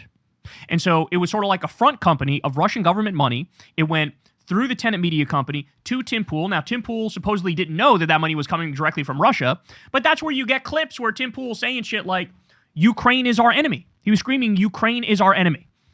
You know, like, he's just a right-winger, period, end of discussion, full stop. He just is. So there was already a scandal over calling him a moderate. It's insane that Jubilee would do that. I mean, it's the most lazy shit I've ever seen in my life. He's not by any stretch of the imagination a moderate. But now let's jump into it. So first, let's do this one where he's confronted about Trump making billions of dollars while in the White House being the most corrupt president of all time. Here we go. Why do you actively support a president who's made billions of dollars since he's taken office? Why do you support that as somebody who loved Bernie? The simple answer is... Oh my God. Oh my days. He does the Joe Rogan bit, right? Oh, I'm a lefty. I was a lefty. I was center left. I'm just a reasonable person. I supported Bernie and then I supported Trump. That's like saying, I support puppies and rainbows, and I also support stage 4 cancer. That's what you're saying when I went from Bernie to Trump. Oh, so you had a brain and now you don't. That's great. Good to know. Anyway, let's get the answer. Who loved Bernie? The simple answer is the things that I align with, clearly you don't align with, and that puts me in a Trump position as opposed to a Democrat position. What does that mean? What does any of that mean?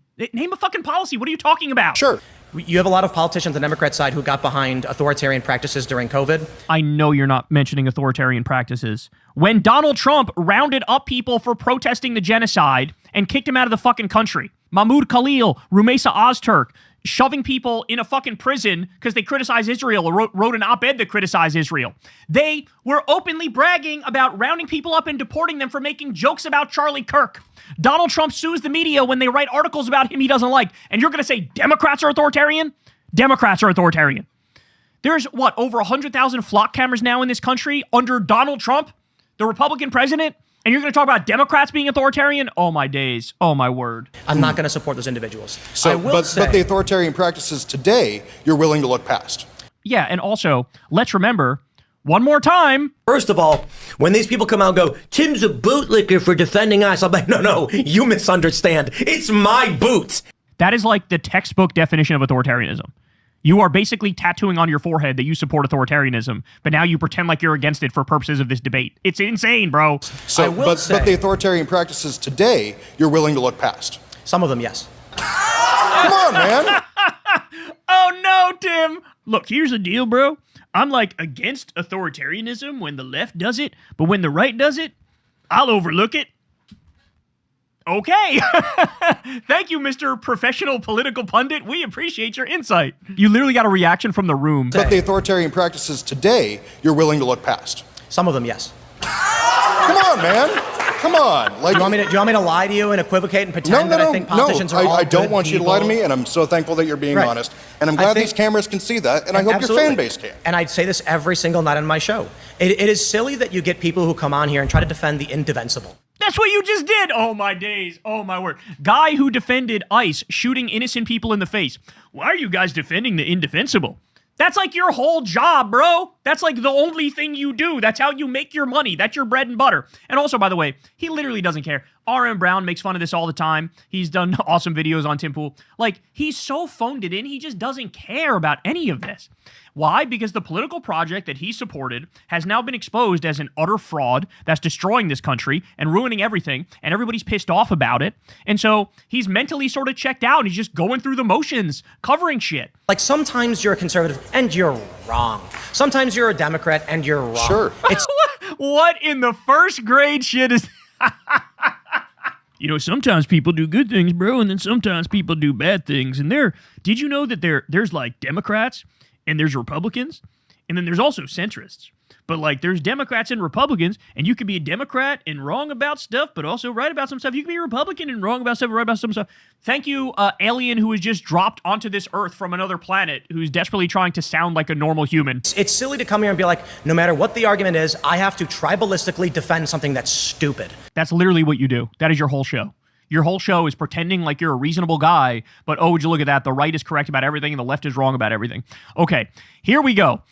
Now we have, shout out to this guy, bro. Everybody shout out to this guy because he's done this a number of different times in these, what's his name? Do you guys know his name? Put his name in the comment section below, but he's done this a number of times in these like lefties versus right-winger Jubilee things where he just like runs circles around them and embarrasses them. But here we go. So let's start with this clip. Right-wing violence is way more proliferate in this country than left-wing violence. That's not meaningful to a voter. Let me explain. The Republican Party rejects neo-Nazism, correct? No, Donald Trump invited Nick Fuentes to have dinner with him. Yeah, and also, stand back and stand by, Proud Boys. Stand back and stand by. David Duke, I don't even know who David Duke is. Of course he fucking knew who David Duke was. Yeah, West. So tell me one politician who went out and campaigned for the neo-Nazi vote.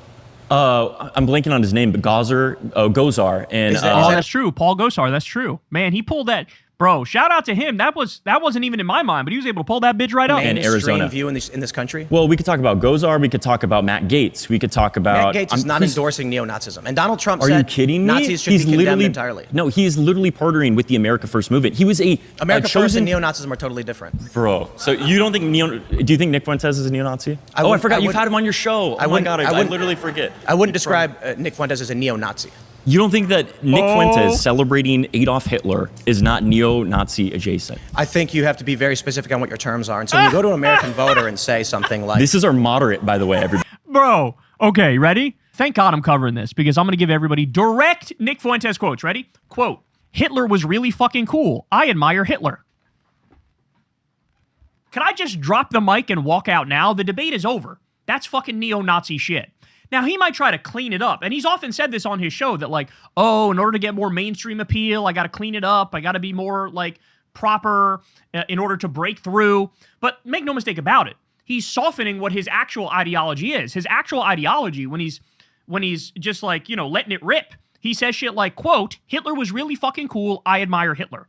And here's Tim Pool going, he's not a neo-Nazi. All right, well, let's continue.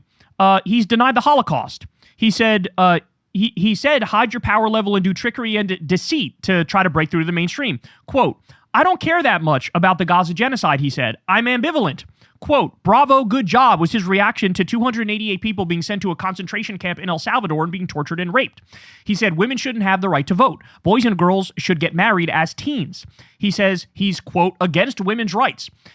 Be against women getting educated, ban birth control, ban contraceptives, ban women in the workforce, ban them from voting, ban pornography, ban transgenderism and homosexuality, and sodomy. He says he wants, quote, Catholic Taliban rule for America. He wants to, quote, go back to the Middle Ages.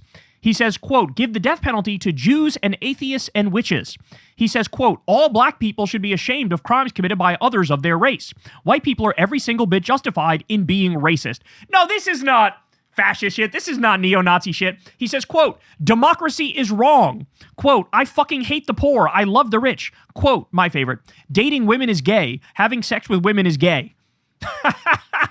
Oh my days. Tim, you picked the wrong look at this guy's face. Look at his face. He's like, are you fucking kidding me? Really? This is who I'm debating? Like, what's the point even? Like, what's the point in even engaging with people like this? Tim is just dishonest. He's just a dishonest little weasel. He can't actually engage in the substance, so he just dances around the shit and lies. That's what he does. Your show. Oh my God, I literally forget. I wouldn't describe Nick Fuentes as a neo-Nazi. You don't think that Nick Fuentes celebrating Adolf Hitler is not neo-Nazi adjacent? I think you have to be very specific on what your terms are. And so when you go to an American voter and say something like... This is our moderate, by the way, everybody. This is our moderate. Indeed. Keep going. So when you go to a regular American and ask them what is meaningful to them in terms of an election, you don't have Democrats or Republicans endorsing violence. But you also don't have... Charlie Kirk's a good example. He threw out Nick Fuentes. He threw out white identitarians, white nationalists from his events. They were not welcome.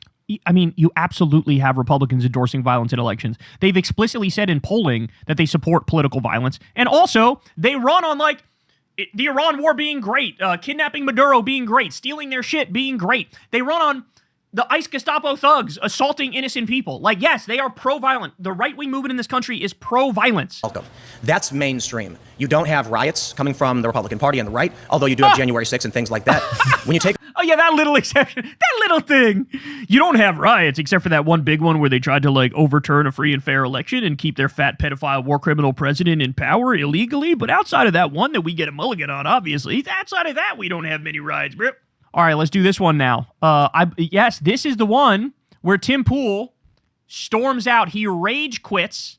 He has an epic crash out and rage quits because he's correctly called out. Here we go.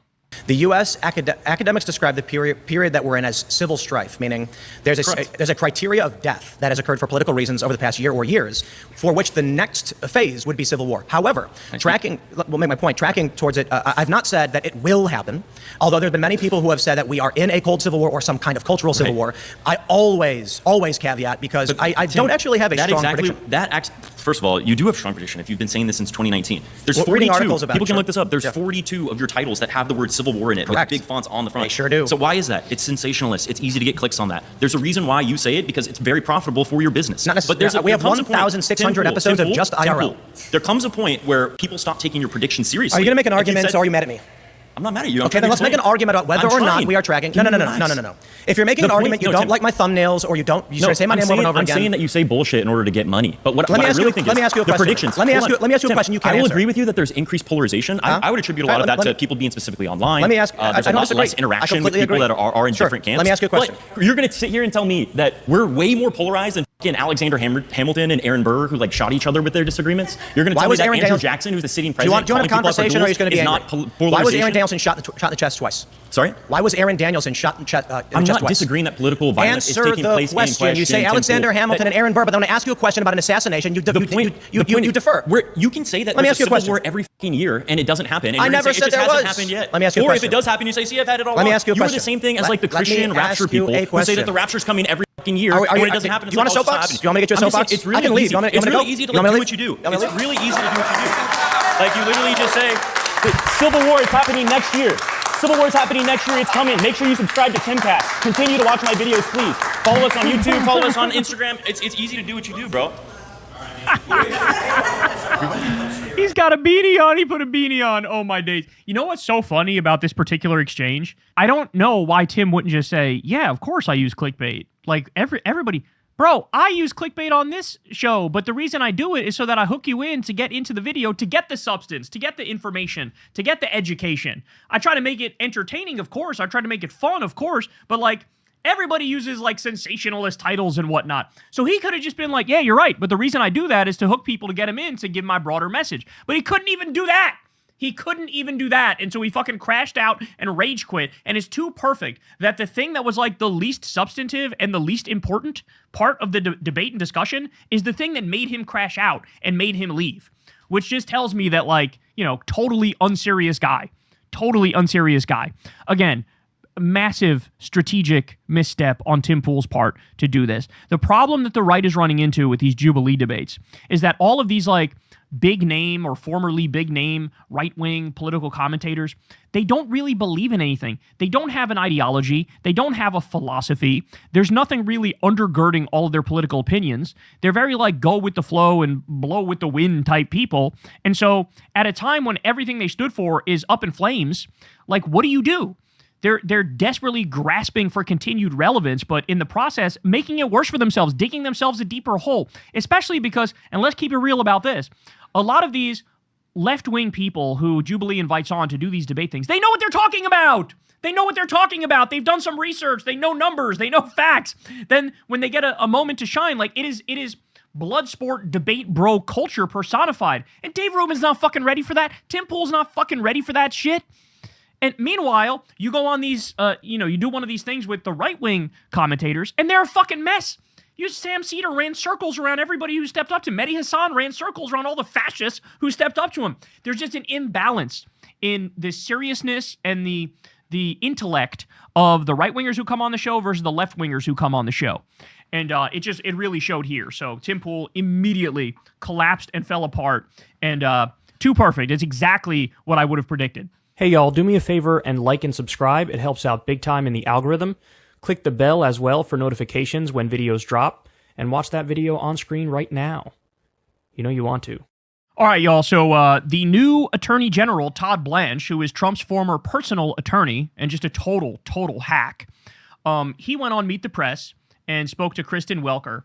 And man, did this not go well, okay? So let's start with this one where Welker asks if Todd Blanche can guarantee that under his leadership, nobody who attacked the Capitol on January 6th is going to receive a dime of taxpayer money. It should be a pretty simple, straightforward thing for him to say, like, of course I'm not giving those people taxpayer money.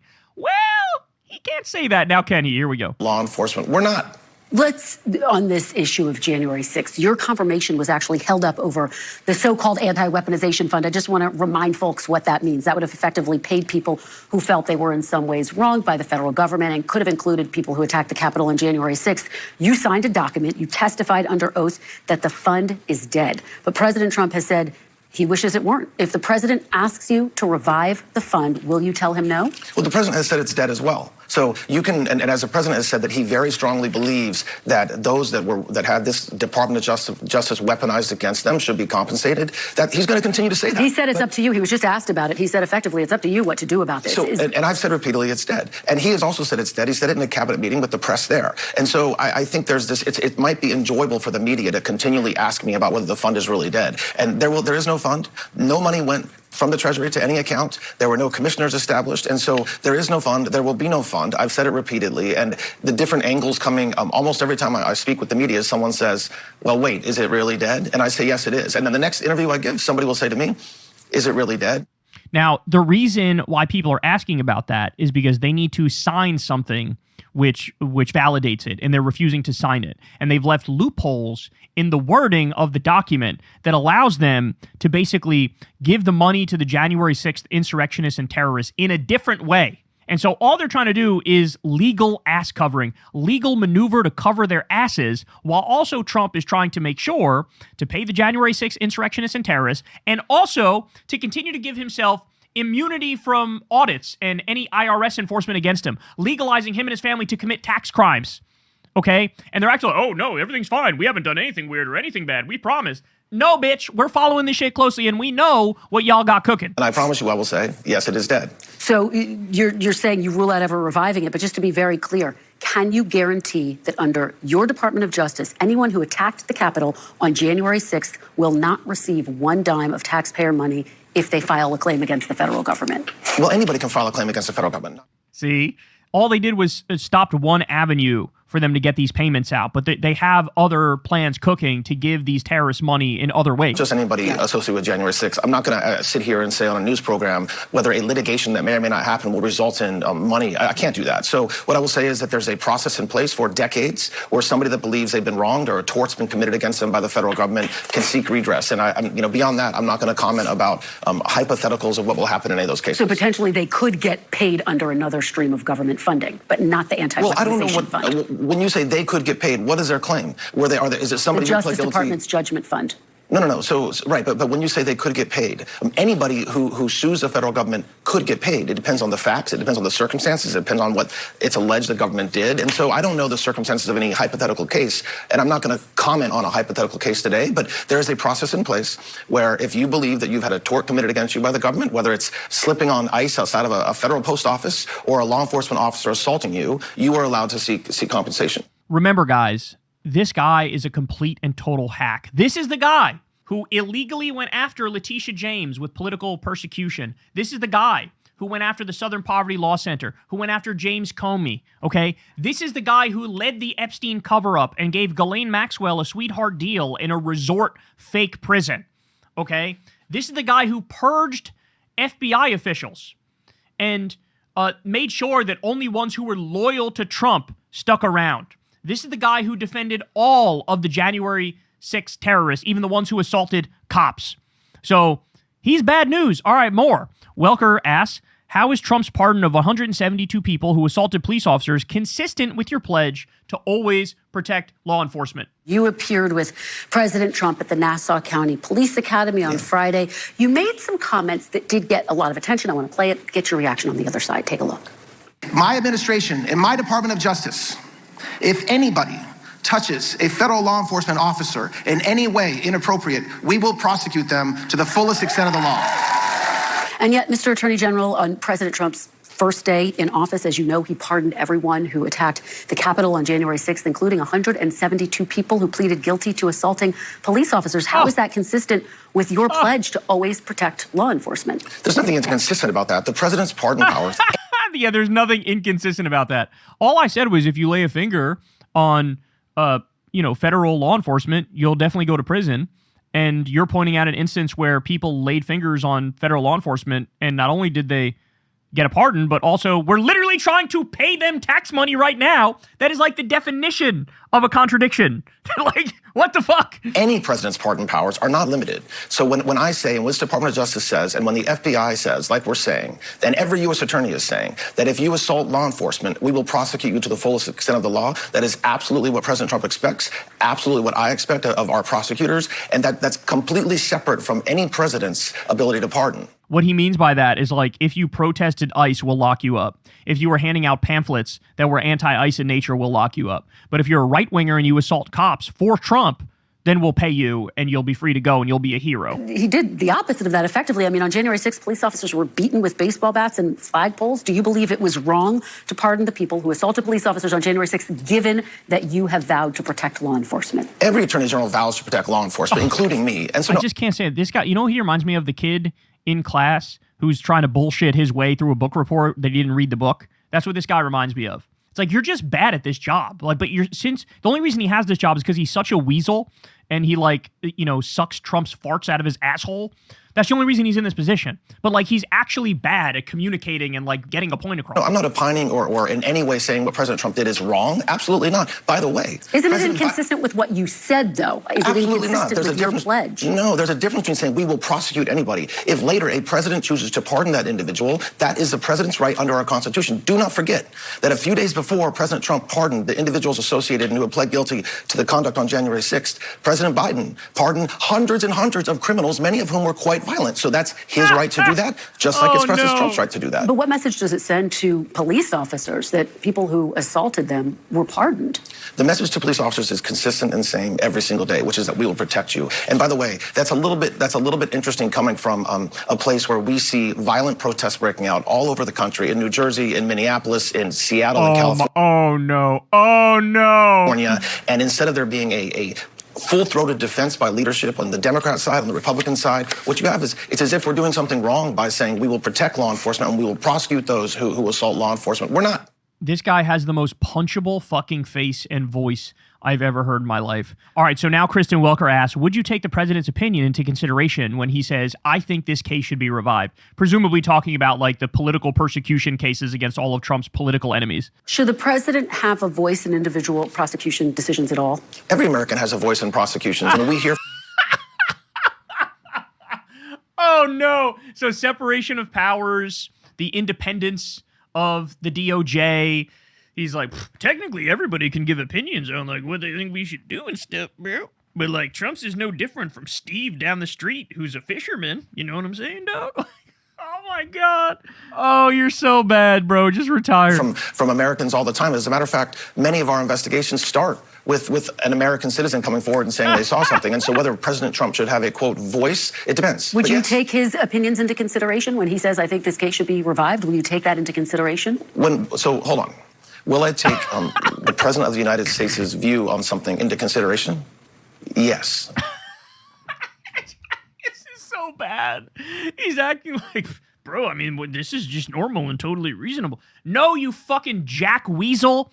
Everybody knows the DOJ is supposed to be independent. And we're supposed to have, like, separation of power and checks and balances. And, like, he's not supposed to interfere with what you guys do. But the whole reason this guy's there is because he is a political hack and he will take direct orders from the president. And so he's acting like, what a dumb question you're asking, bro. Like, anybody can just say we should do this or that or this or that. Like, oh, my God. Of course. And I hope every attorney general in history would not answer that question differently. Just let's play that out. The President of the United States, the elected President of the United States, says something to me. And I'm supposed to say to you, I would say, nope. I mean, that's not the way it works. Now, I hope Democrats are paying attention and they realize the old way of doing stuff is now dead and gone. And if they are insisting on playing a game with literally no rules, in order to make it even and fair, you also have to throw out the fucking rule book. I do not want to hear it from the next Democratic president. They're like, oh yeah, our attorney general who we picked, they're going to go after these like petty small crimes. No, if they're going to insist on making it so there's no more independence at the DOJ, then I want the next Democratic president to look at the next attorney general, hopefully somebody like Jack Smith, look him dead in the eye and say, your job is to prosecute motherfucking Elon Musk. Your job is to prosecute motherfucking Stephen Miller. Your job is to go after all of the war criminals and the terrorists and the pedophiles and the rapists and the corrupt goons inside the Trump regime. Okay? We need to make an example out of these motherfuckers. If they're going to destroy everything, then we're going to put their ass in check. the President is extraordinarily, every day he wakes up with one mission, which is making this country better. And as it relates to me, making this country safer. So if he has a view on that, he talks about it on social media. He talks about it when he speaks to the American people. That's certainly something that I listen to. What a sick joke, bro. What an absolute sick joke. This guy is pathetic. He's completely and utterly unfit for the job of Attorney General. He's literally only there because he's Donald Trump's henchman. And everybody needs to know that. Everybody needs to acknowledge that. And everybody needs to adjust and react accordingly. It's a new political era. The old ways are gone. And so now it's time to move forward into the future with this at top of mind and deliver justice where it's necessary. But I got the most important one here that I want to end on. So Welker asks, can you pledge the DOJ will always act independently of the White House? And hilarity ensues. This week you said you and DOJ will, quote, uphold the law without fear or favor.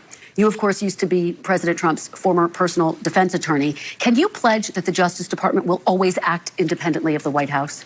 Well, there's a big difference between saying we will always do our job and investigate any case and act independently of the White House. No, I'm not going to pledge that. And no attorney general should ever pledge that. The president, I mean, if I were to pledge I will be independent of the White House, what that means is that if President Trump says, I want the Department of Justice to go after every violent criminal in this country, which is what he has said, what you're saying to me is I should say, no, sir, not going to do it. So I will act with integrity.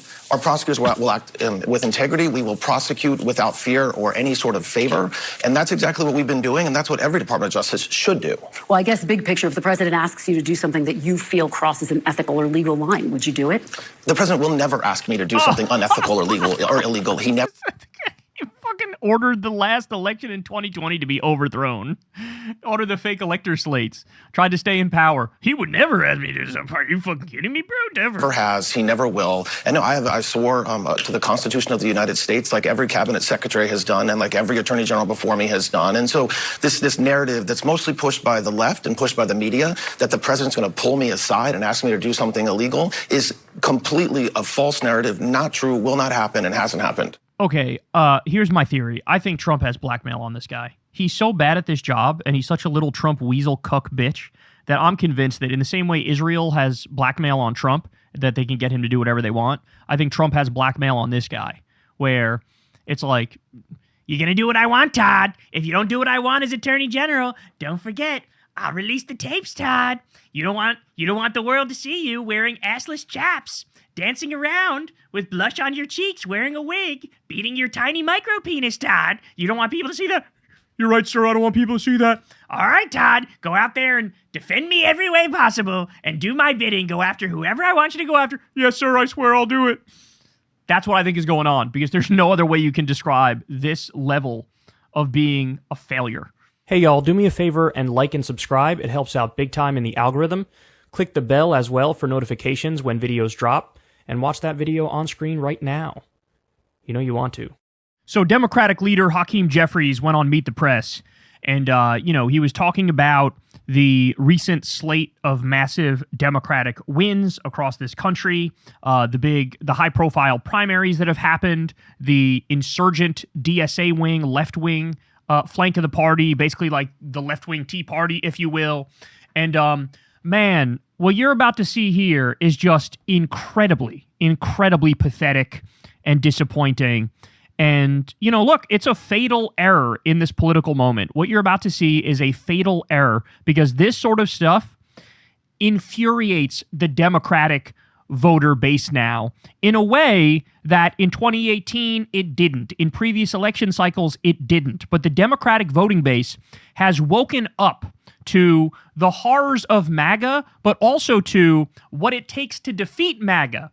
And that's having an equal and opposite agenda and ideology and philosophy to deliver for the people, to crack down on the billionaire robber barons and the Epstein class, and to deliver for the people of this country. Universal health care, for example, higher wages, for example, taxing the wealthy, redistributing, getting rid of medical debt, like a number of things that we all now, it's the duh position among Democratic voters.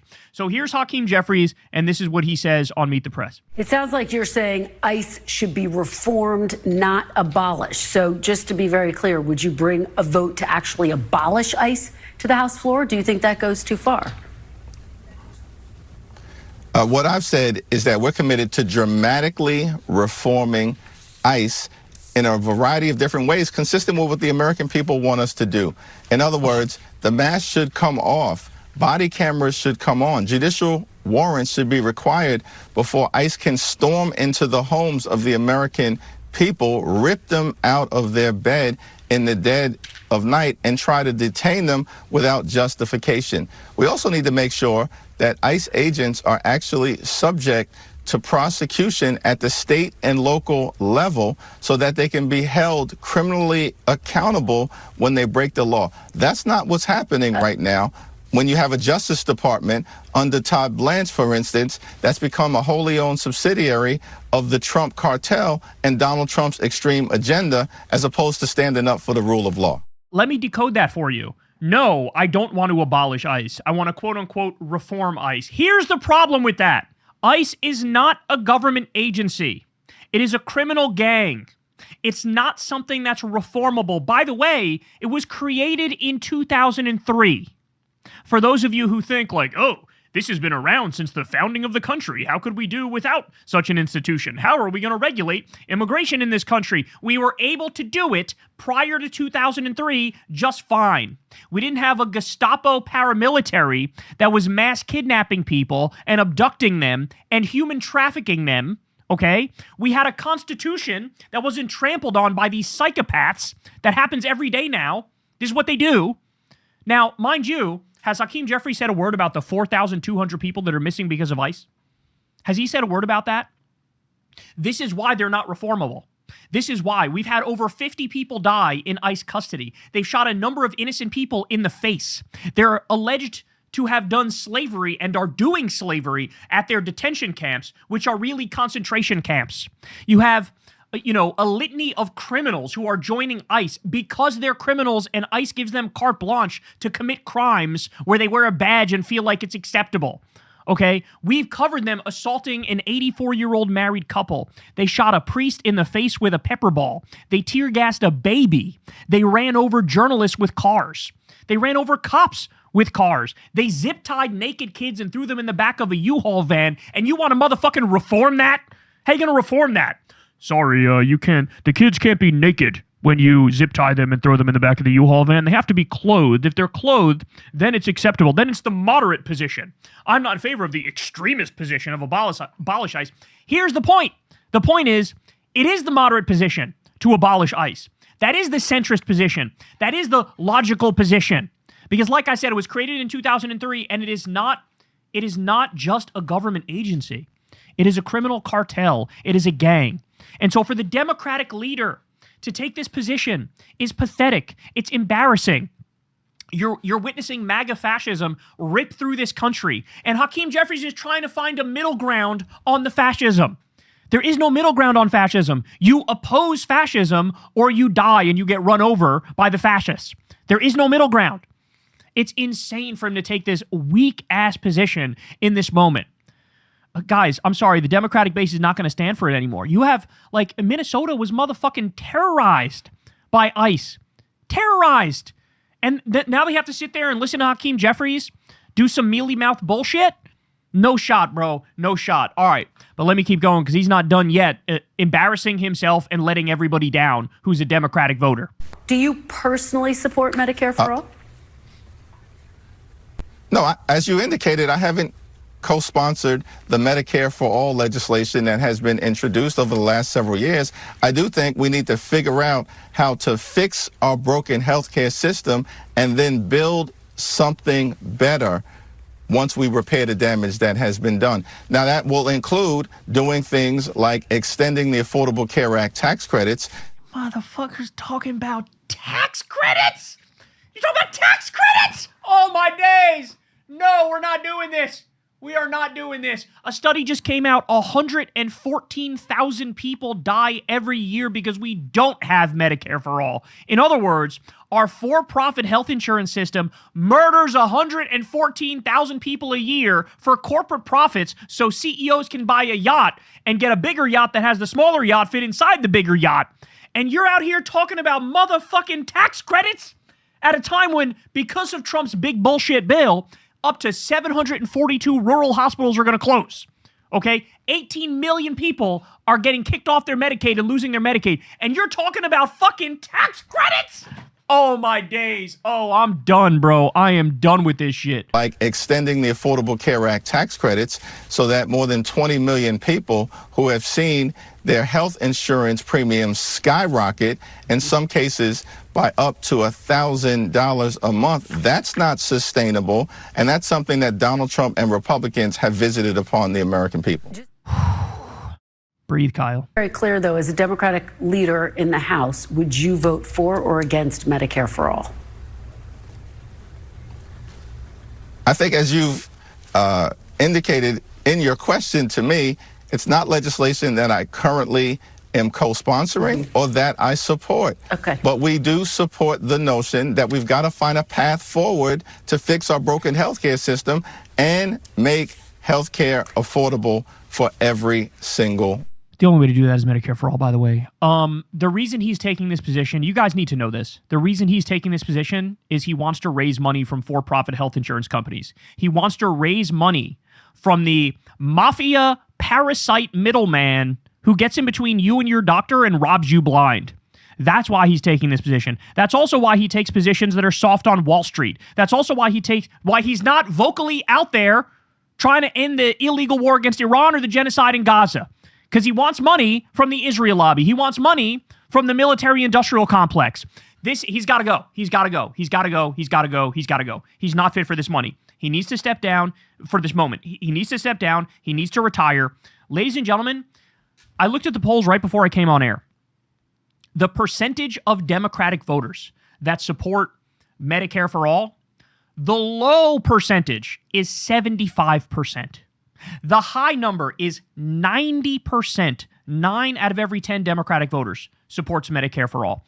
Most polls of the country more generally, 55, 60%, sometimes more than that, support Medicare for all. There was even one poll that had majority among young Republicans or something supported Medicare for all. It is the single most duh position ever. And here's the problem. Why is it that with the right-wingers, they have their slogans, they have their go-to policies, They have their ready-made things that if you're going to run as a Republican politician, you better fucking advocate for this or you got no business being a Republican politician. Of course, I'm thinking about horrific things like build the wall. That was Trump's build the wall, it'll solve everything, it'll fix everything. And every Republican voter got super excited. We're going to build the wall, build the wall, build the wall, build the wall, build the wall. And they're trying to build the motherfucking wall. Well, I'll be damned. You cannot defeat that with nothingness. You cannot defeat that with, we're against them. But what are we in favor of? I don't know. Maybe do some tax credits and increase slightly around the edges some people who have health care. And maybe we reform ICE but don't abolish ICE. It ain't going to work. Listen, guys, I understand better than anybody that the worst Democrat in this country is better than the best Republican. Okay? That's supposedly a controversial statement in many circles. It shouldn't be a fucking controversial statement. You can find specific issues where that's not the case, but broadly speaking, when you look at the totality of the voting record. But, and here's the important thing, not everybody is going to be a political nerd like me or you. Not everybody is going to know all the ins and outs of the specific policies and what everybody supports and why the Democrats are so much better than the Republicans. You need to give people something to be excited about. You need to give people a North Star to shoot towards. Okay? You need to support something like Abolish ICE because it's a fascist paramilitary Gestapo. You need to support something like universal health care, Medicare for all, single payer, because it is objectively the solution to our disgusting, broken healthcare system. We could save $1 trillion and make sure everybody has health care and save 114,000 lives every year if we just do single payer Medicare for all. All we're asking for is to catch up to the rest of the developed world that has universal health care. And you, as a nominally left-leaning politician, can't say yes to that. No, I'm sorry. You are losing in the fight against MAGA fascism. With your this is why Trump got in that fucking White House twice, because of mealy-mouthed, centrist horse shit like this. This is why. No, we need real fighters. We need people who are going to fight back against MAGA fascism. We need people who are going to tell the truth and actually try to get big, bold, correct policies in place. I'm talking about a higher minimum wage. I'm talking about unions for all. I'm talking about universal health care and getting rid of medical debt. I'm talking about free college. I'm talking about raising taxes on the rich and taking that money and redistributing it to the people. Give people free daycare, for example. I'm talking about real change in this country. I'm sorry, the neoliberal days of, we're going to do a tax credit and some tweaks around the edges. It's done. It's over. It's dead. You got the right, literally, goose-stepping and zig-heiling and frog-marching innocent immigrants into the concentration camps, and your ass is talking about motherfucking tax credits? Well, then you can't be pissed off when people correctly call you Diet MAGA. This is some Diet MAGA bullshit right here. That's what this is. We need real, bold lefties. And by the way, let me also say this. You should be in favor of all the big, bold solutions that I'm talking about. Universal health care, Medicare for all, free college, living wage, all that stuff. But here's a nice little trick for all you candidates out there. Call it moderate. So advocate for the left-wing solutions, but then turn around and say, yeah, I'm a moderate. That's why I support Medicare for all. Yeah, I'm a moderate. That's why I want to raise taxes on the robber baron billionaire Epstein-class freaks. Yeah, I'm a moderate. That's why I want to lock up Elon Musk for all of his crimes and illegally cutting pediatric cancer research and Meals on Wheels and all that stuff. Yeah, I'm a moderate. That's why I want to lock up the murderer ICE Gestapo thugs who we caught on fucking camera. That's the moderate position. That's the way you move forward. But this is just disgusting here from Hakeem Jeffries. He should know better at this late date. Talk about it is so immensely out of touch. Even if Hakeem Jeffries doesn't personally support these things, at the very least he should motherfucking pretend to, right? But at the end of the day, since he's the Democratic leader, he's the number one fundraiser. And the number one fundraiser wants to keep the money flowing, including from Wall Street, including from the AI tech demons, including from the Israel lobby and AIPAC, including from the military-industrial complex. This is the problem. This is the problem. And it's embarrassing. So listen, a good litmus test is, do they support Medicare for all? And do they take AIPAC money? If they take AIPAC money, they're cooked, they're a problem, they're done, they're going to be Diet MAGA. If they don't support Medicare for all, they're very likely going to be Diet MAGA as well. And so it's a good look in every race. Who's the real one? Because usually there are now good-ass left-wing Tea Party Democrats running, but you got to do your due diligence and you got to find out, where they are. By the way, shout out to Oliver Larkin, Elijah Manley, Angie Nixon in Florida. I wish them the best with their races, which are happening tomorrow. And everybody in Florida, get out there and fucking vote if you're there. But we got to end this shit. Hakeem Jeffries has to step down. You cannot be the Democratic leader in this moment and take these chicken shit ass positions. They think they're so smart. They think they're so savvy. Meanwhile, their savviness is like, we don't really stand for much. We want to split the difference and do the middle ground between the correct positions and fascism. I'm only a half fascist, not a full fascist. Hooray! Really? Is this what we're doing? This is how we're reacting? This deep into the Trump era? This deep, and you still haven't motherfucking figured it out? That's why you got to go. No ifs, ands, or buts about it. Hey, y'all, do me a favor and like and subscribe. It helps out big time in the algorithm. Click the bell as well for notifications when videos drop, and watch that video on screen right now. You know you want to. All right, guys, so we got to talk about this. So I discussed the other day on our little Friday video that it appears like Luigi Mangione pled guilty to, like, stalking charges. And, you know, I was saying it's interesting because I felt like there may have been jury nullification if it went to trial. I don't know if you'd find 12 jurors who would convict him because, you know, everybody has a horror story with the U.S. healthcare system. So I thought for sure that that's the route they were going to go. But apparently, I dug a little deeper and come to find out, there's a lot of people talking about how Luigi might be able to walk by the time he's like 50 because of this legal maneuver that's being done by his defense team, okay? Now, I didn't know that. And when I read the headlines and said, oh, he pled guilty to the stalking charge, I thought, okay, so he's just waving the white flag. He's donezo here. Wrong. So here is an expert, Niyama Ramini, forgive me if I butchered that, but he goes on CNN and he explains how this is basically opening the door for Luigi to get out a lot sooner than people think. Listen. Now to new details in the case of Luigi Mangione. Friday, he pleaded guilty to federal stalking charges in the killing of United Healthcare CEO Brian Thompson. He addressed the court saying in part, I shot Mr. Thompson in Manhattan and he died. I knew what I was doing was illegal, end quote. Sentencing is set for December 18th. His attorneys are now asking a judge to throw out the second-degree murder and weapons charges in his state case. It was a single tragic event, yet he's being prosecuted twice for the same conduct. He's been treated differently from every other defendant charged with this offense in New York. However, thankfully, New York law does not allow this. So understand what they're saying there. There's federal charges, there's state charges. And basically, they're like pleading guilty to certain federal charges, right? But then in turn filing to dismiss the state charges, which under New York law, I think that's like what's supposed to happen now is the state charges are supposed to go. So the murder charge is now allegedly supposed to be tossed, and the federal charge is like a lesser one. But here, let me let the expert explain because I'm sure I'm botching this. Let's go. Here we go. Manhattan District Attorney's Office signaling Friday that it would fight to see its prosecution proceed.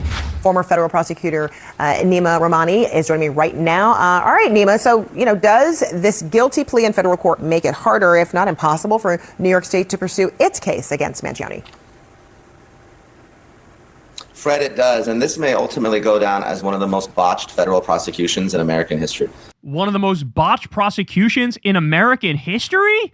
So what he's going to explain here is the feds fucked it all up. Of course they did. It's the Trump regime. They can't do the most basic shit. Here we go. Normally, there's no prohibition on separate state and federal prosecutions. We've seen it time and time again. Recently, Derek Chauvin for the murder of George Floyd, Ahmaud Arbery there in Atlanta, going back to the officers who beat Rodney King. But New York is unique. New York has a specific state law that prohibits a second prosecution in New York State court for the same criminal act or occurrence. So if the federal stalking is part of the same criminal act as the state murder, guess what? Those state murder charges go away. Really, the defense set a trap for the feds here, and they walked right into it. I can't believe they did this. And then really went to the public yesterday and did a victory lap when they may have completely undermined the state case. So New York prosecutors say they're going to fight this. They want to proceed. How will they carry out this battle? Well, they're going to fight it. And as soon as Luigi Mangione pleaded guilty in federal court yesterday, without a plea agreement, by the way, Karen Friedman and Mark Agnifilo, two of the best, they filed a motion to dismiss in state court. Now, that motion will be heard and likely will push the September 8th state trial date back because obviously there's been opposition, a reply, oral argument. This is a dispositive motion. But Fred, even if the motion is denied by the state judge, now there's an unnecessary issue on appeal if Mangione is convicted in state court. And there's so many mistakes made by the feds here. First, they filed this case after the state in violation of their own internal policy. It's called the Pettit policy. They tried to seek the death penalty. Pam Bondi came out and had a press conference. That didn't work. The death penalty was struck down. Then they had the federal murder charges dismissed, the federal firearms charges dismissed. Had they just appealed to the Second Circuit and put the federal case on hold, we wouldn't really have an issue here. Because the bottom line is this. If the feds go second, there's no double jeopardy issue. If the feds go first, there is a potential double jeopardy issue that they created. If I was a Manhattan DA, I would be furious here. Now, I was reading the replies to this, and somebody pointed out that if the judge can do something, here we go. This person says, the wild card here is U.S. Judge Garnett. She can issue an upward variance all the way to life in prison, citing specific aggravating factors such as the extreme premeditation, so Luigi Mangione manufactured parts for the murder weapon, and the public nature of the execution. She may also discern a lack of remorse in his federal guilty plea, which one could argue was designed specifically to trigger a double jeopardy claim. Will be fascinating to follow as Judge Caro decides the double jeopardy claim and to see how Judge Garnett handles the federal sentencing. And then he responds here, our CNN expert, and says, yes, if Judge Garnett varies or departs upward, then the result would have been the same and there's no harm, no foul. The fact that the defense even has a shot here where their only real chance was jury nullification months ago is the real surprise to me. In other words, they fucking botched it dinky, and now they're going to need the judge to come in and save their ass if they want a long sentence. But if it all goes from here according to the law, he can walk by the time he's like 50. God damn. Yo. Oh my days. Oh my word. We'll see. Look, my guess is the judge might end up intervening here in an anti-Luigi way because he went after the capital class, bro. He went after it's that simple. He went after the capital class. Brian Thompson, the head of a health insurance company, which was notorious. They had like the most denied claims of any of the health insurance companies. And by the way, remember immediately after that, like all of the insurance companies were approving like every single claim. What does that tell you? It tells you exactly what you knew. These are parasites. These are mafia middlemen who get in between you and your doctor and take a cut. And they're directly responsible for the deaths of countless people. And it wasn't looked at it.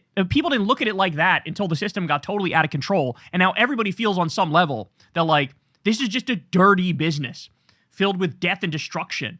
And, you know, it's got to go. We can make it so we don't have those unnecessary for-profit rapacious middlemen anymore. We can do that. We can do that.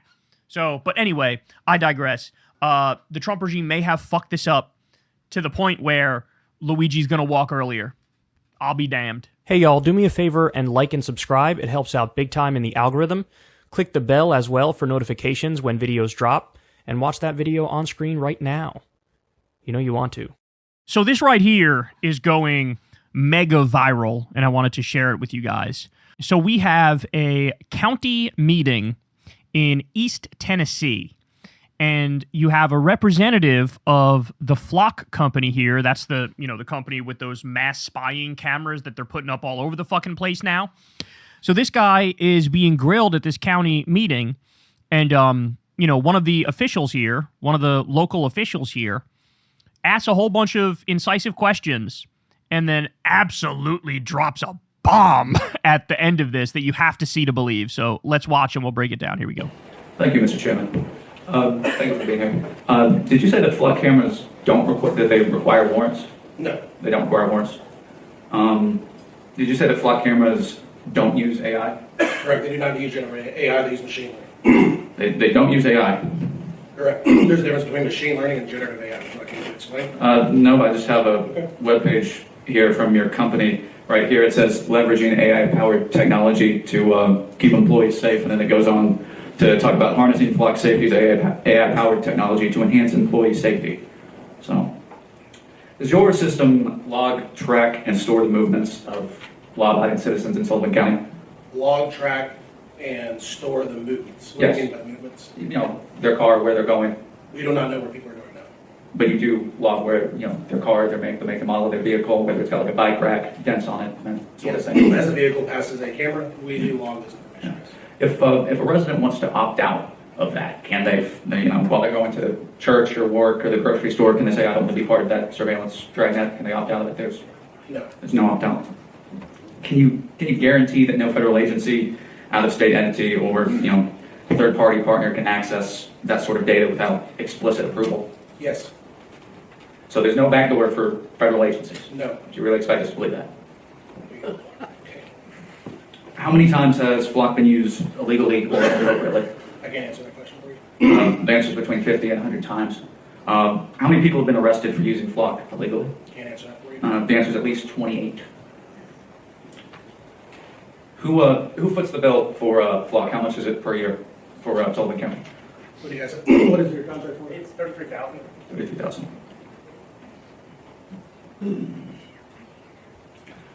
Could you explain convoy analysis? Convoy analysis, please elaborate. Flock has a program called Convoy Analysis. They track vehicles that are close to one another. Give you a great example. Yeah, there was a ATM servicer, ATM service technician in, I believe, Jefferson, Kentucky, who was robbed at gunpoint by an individual, and all the money was taken. So they were able to put that tag of the service driver's van to see who was following them the previous days to identify that individual. Do you not think it's a privacy concern to, track, who's driving with each other? On a public road? It's a private company.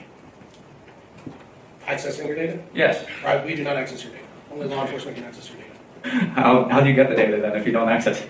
It goes to Amazon W Cloud or Amazon AWS Cloud, and the law enforcement accesses it. Your CEO recently, 3 weeks ago, he gave a TED Talk called "Can a Camera on Every Corner Make Us Safer?" Do you agree with that statement? Do you think a camera on every corner will make Americans safer? I'm not here to speak for our CEO. Okay. I kind of thought that's why you were here. It is the 250th anniversary of our country's founding. One of our founding fathers, Benjamin Franklin, once famously said that those who would give up essential liberty to purchase a little temporary safety deserve neither liberty nor safety. And I actually have a problem with this resolution because I think it needs to be amended. It's too open-ended. It says that we shall not renew it until such concerns have been addressed, as laid out by Gary Stidham and written in the resolution. And I have some concerns with what Gary and what Mark are talking about. I don't think we need to renew this at all. I don't think people of Sullivan County want this. I believe that Flock right now is one of the most hated companies in America. They are one of the most corrupt companies in America. And quite frankly, sir, I don't think we can make America great again without hanging your CEO publicly for treason. Your company is an enemy of the American people. We're not going to threaten violence to anybody. Oh, shit. Oh, shit. Bro went beast mode on his ass. Oh, my days. He said, we can't make this country great again without hanging the Flock CEO for treason. A good point I saw people making is when you want to do something good with the government, there's always all different kinds of rules and regulations and hoops to jump through. And, like building new housing, people often point out, it's a difficult thing to do at a time when we desperately need new housing. You got all these hurdles in the way and red tape, and you got to do this step and then that step and then this step. But seemingly for nefarious things like putting up these Flock cameras, just happens like that. There's no process. There's no red tape. There's no do this, then that, then this, then that, then this. The regulations are easy. So we went from, we just talked about on the show the other day. I forget the exact numbers, but it was like, I don't know, maybe a couple hundred Flock cameras that existed in this country in 2023 or 2024, maybe 1,000 or 2,000, something like that. Now we're at over 120,000 Flock cameras today. So seemingly all of the hoops you got to jump through and all the hurdles, that only happens when you're trying to do something good. When you're doing something nefarious and negative, just buy off a bunch of politicians and start putting them bitches up everywhere to create an Orwellian-ass system. By the way, Joe Rogan had Mark Andreessen on his show, that billionaire Epstein-class prick, to basically make the argument as to why we need Flock cameras, why we need mass surveillance. Nobody voted for this. Nobody fucking supports this. Nobody asked to be spied on 24/7, and they're just doing it. All the shit that, they talk about, authoritarianism, mass surveillance, and they do it here.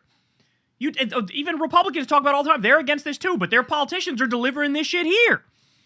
So what are we talking about?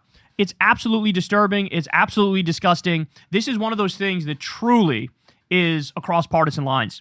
I've never seen a more clear-cut agreement between the left and the right than wanting to get rid of this godforsaken technology. I should also point out that there was an investigative report by the Washington Post, and they identified at least 46 documented cases where law enforcement officers were misusing the flock cameras, and they were spying on their love interests, current or former partners, spying on their family members. There's also nationwide more than 70 total allegations of data misuse involving the camera network that have been reported. Also, there's they have these cameras that are like pointed at daycares. They have a flock camera that's like looking inside of a little girl's gymnastics class that, some hacker could just like hack into in real time, like a fucking pervert, and watch these little girls jump around in their tights. Like, what are we doing here? Nobody signed up for this. Nobody agreed to this. Nobody voted for this. It feels a lot like the data center thing, where you poll the population, everybody's like, we're totally against it. But then you have like some county commission votes to a green light 7 new data centers on the land. And then probably you dig a little deeper and find out all these county commissioners got paid a boatload of money to sell out all of their constituents. Nobody asked for this. Nobody wants this. But big money gets to do whatever the fuck they want to do. And everybody else has to shut up and deal with it. Well, guess what? I sense we're hitting a boiling point where people are not going to stand for it. People are not going to take it. They're not going to do it. So you rip away people's Medicaid. You take away their health care. You take away food stamps. You stop the government from doing everything good, like making sure our food is clean and safe, for example. But then you turn around and it's like, yeah, mass surveillance. Let's put up cameras everywhere and like spy on everybody and keep a blackmail file on everybody, as Palantir is trying to do, by the way. It's like, nobody asked for this. Nobody wants this. So, mega viral clip, and I think you all know why. Hey, y'all, do me a favor and like and subscribe. It helps out big time in the algorithm. Click the bell as well for notifications when videos drop, and watch that video on screen right now. You want to. All right, y'all. So, as you all know, Ben Shapiro is beyond washed. The guy is just like, nobody's watching him anymore. That flavor, that variety of conservatism, like the MAGA Republican worldview of like, let's do endless wars because the U.S. is special and we need to be the world police. The idea of cutting taxes for the rich and deregulating for the corporations and gutting everything that's good about our social safety net.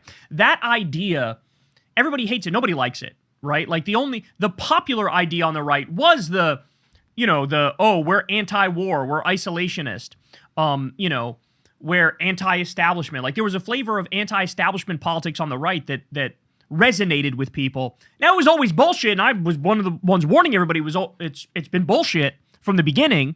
However, that's like what got Trump across the finish line. Well, Ben Shapiro is nothing but an old school Republican hack, right? This is a guy who is cheering on the illegal war against Afghanistan, the illegal war against Iraq. He was cheering on the torture at Guantanamo Bay. I mean, this guy, he's just been wrong about everything my entire fucking life, right? Well, he decides to take this moment where he's deep in a hole and his network is collapsing and keep digging. He decided to keep digging when he's already deep in this hole. And he gives this speech where he like smugly lectures young people. And it's like a get off my lawn type speech where it's like, you guys are bad and wrong about everything and lazy and work harder and stop complaining and there are no elites and shut up and deal with it and pay for the illegal war, bomb more girls' schools, work 70-hour weeks, like totally crashes out here. Let's listen. There is a reason that these folks on the horseshoe right are promoting Putin or Iran, have guests on who promote Hitler. According to these black pillars on both the left and the right, America has fundamentally betrayed its own population. Young people can't get ahead. They can't afford an apartment. They can't find somebody to marry. They can't have kids. People like the people in this audience are completely enervated. There is nothing you can do. Your life is doomed to failure because all of the systems are arrayed against you. And the good news for you is that you have no responsibility for anything in your life. Right? Yeah, pretty sure that's a straw man of like literally everybody, but go on. Bear no responsibility for any of your own decision making because it's too late for you. You've already been stabbed in the back by a nefarious cadre of evildoers, all of whom can be identified simply by finding who's successful. And you guys, because presumably you're young and therefore unsuccessful, you have become the victims. Just give all your power over to the black pillars. Just buy their Alp, buy some nicotine pouches, and everything will be all better. I heard a boo. They don't like that he's going after Tucker here because Tucker owns that Alp company. Nothing solves problems like Indian-made nicotine. Now, None of this is true. None of this is true. The vast majority of people who grew up in poverty in the United States do not end up in poverty. Oh my God, are we really doing this? Actually, everything's great. Actually, everything's wonderful. If you fail, it's all because of you. There's no systemic forces that are lined up against you. I just read the other day that new home sales are at a lower level than during the subprime mortgage crisis and the Great Recession. Let me repeat that. New home sales are at a lower level than when we had a fucking mortgage crisis. Go look at the generational wealth gap, okay? Go look at the gap between the top 1% and everybody else. We have income and wealth inequality that's worse than the fucking Gilded Age. People can't afford groceries. They can't afford gas. And you're smugly lecturing, everything's actually great. I don't know why you guys are upset. You guys should stop blaming other people for your problems and pull yourselves up by your bootstraps. I don't like Tucker Carlson. Jesus, man, okay, we get it. Jesus Christ. In fact, 98% of people in the United States who fulfill 3 basic conditions end up not being poor. Get married before you have kids, graduate high school, get a job. Oh my That's God. it. Oh my, come on, bro. This is such fucking claptrap. It's the bullshit idea that like everything comes back to your individual actions. You can never blame the system. When the fact of the matter is, they've done studies on this. There was a Rand Corporation study which said that the top 1% stole $80 trillion from the bottom 90% since 1974. There is no pulling yourself up by your bootstraps or like getting married and having kids or whatever that's going to like fix that problem. His ideology is that there literally is no such thing as a systemic problem economically, which is the most preposterous thing ever, because as of right now, the bottom 80% of the country only has 7% of the wealth. That's not because they're not working hard enough, right? That's because the system is rigged against them, and it always has been rigged against them. I mean, again, I told you guys the bottom 50% of the country holds 2.6% of the wealth. Do they just work? Are they just that much lazier than the people at the top? It's absolute nonsense. In fact, 60% of billionaires come from extreme wealth and privilege to begin with. So this idea that he's trying to get across, like, oh, if you just shut up, work hard, bust your ass, and like do what you're supposed to do, everything will work out. There are tens of millions of people who've done exactly what he's describing, and they're cooked, and they're in debt up to their fucking eyeballs, okay? And their kids have worse prospects for their future than they did. So it's just such bullshit. And listen, while I'm a lot older than I was when I started doing this, I was 17 when I started doing this, I'm 42 now, I started off with no wife and no kids, and I have a wife and 5 kids, so it's been a while, but here is the thing. There is nothing that I did that you cannot do. You can do all of those things because you have the greatest privilege in the history of mankind. You live here. America is awesome. You have the privilege to go bankrupt from medical bills, which is the #1 cause of bankruptcy in this country. You have the privilege of getting into student loan debt and literally never getting out of it because you can't even declare bankruptcy on your student loan debt. You have the privilege of having medical debt and never being able to pay that back. Okay? It's insane that he just swats aside all systemic problems in one fell swoop. It's on you. Shut up and deal with it. If you fail, there is probably a 95% probability that you did something wrong and you should change your decision-making process. I know. Listen, I don't sound, when I say this sort of stuff, people don't like it sometimes when I say this sort of stuff. 'Cause I'm not. Yeah, you want to know why people don't like it? Because you're a lucky little smug prick. That's why. Listen, I'm in a very lucky and privileged position myself. It was like, you know, a right time type thing where I came up in political YouTube when there were very few options, and I'm sort of an OG, and I got out there, and the timing was perfect, and the show took off, and like, I'm very humble in the face of that, right? Like, if I just came 4 years later, maybe you guys never fucking hear me, right? He's the opposite, where he got to where he is because of timing and because of luck and because he was a cuck to Republican administrations who pushed the talking points they want to hear. But he thinks like, no, I'm just a really hard worker and I'm just really intelligent and I earn this place where I am. I'm sorry. No, the fuck you haven't. There are people who work 1,000,000 times harder than me or Ben Shapiro who have ever worked, who are going to make less than us. And that's bullshit. And that's fucked up. You got people doing real work and barely getting by, if they're getting by at all. Then you got assholes like me running my mouth on the internet and I'm doing fine. And like, instead of having some humility in the face of that, he does the opposite. He goes, you can have what I have, you just work hard. Oh, really? Is it really that simple? You just fucking work hard? Some of the hardest working people I've ever met still live in fucking poverty, Ben. I've told the story 1,000,000 times, but there was this kid in high school who worked like 2 or 3 different jobs and he was barely getting by. And it's like, what do you say to that guy? He's already working as hard as he possibly can, and he's barely getting by. You can't say it's his fault. You can't say there's a problem with him. That's a systemic problem. When the minimum wage literally isn't a living wage, it doesn't allow you to survive, even if you work full time on that. That's not an individual problem. That's a systemic problem. Not your friend, okay? I'm not going to come along. I'm not going to tell you how tough your life is and how bad I feel for you because I don't give a shit. Okay, here's the thing. Well, that's the most honest thing he ever said. You're right. He doesn't give a shit. He cares about nobody but himself. Literally nobody. Well, I'm wrong. He cares about Israel and that genocidal terrorist apartheid state, but he cares about Israel and himself, and that's it. He cheerleads for every illegal war of aggression that we've ever waged, and he wants to send innocent people, innocent American children, effectively, to go fight and die in those wars. So that's how little he cares about you. He wants you to go die trying to take fucking Karg Island, a place you couldn't even point to on a map. He wants you to go fight and die for the Epstein class and for Netanyahu and for a greater Israel. I care enough about you not to lie to you. I care enough about you to tell you, as perhaps your parents would, that the best way for you to be successful in life is to make good, responsible decisions, and that all of those things are available to you. You can find a good man or woman, and you can get married. You can have children. You can get a job. You can build a business. You can make decisions to live in communities that have healthy social fabric. You can go to church. You can do it every Sunday. You can do all those things. They're all right there in front of you. And that doesn't mean that there aren't things that government can do to get obstacles out of your way and should do to get obstacles out of your way. But this idea that there's a group of nefarious elites who are sitting in a back room somewhere trying desperately to thwart you is nonsense. It's nonsense. And the only people telling you that lie are people who are trying to sell you something. Yeah. It's incredible. The best way to describe it is he's not a political commentator. He's an anti-political commentator. His politics is no politics. That's his politics. His politics is like sort of like the Jordan Peterson idea of shut up and clean your room. Like, that's what he's saying. And you know what? He would say that even if the civil rights movement was still happening and black people didn't have the right to vote yet and weren't equal citizens yet, he would say, why are you doing that? Clean your room. Shut up and clean your room and then take care of your own business and then let whatever happens, happens. But you got to make sure to go get a job and do that.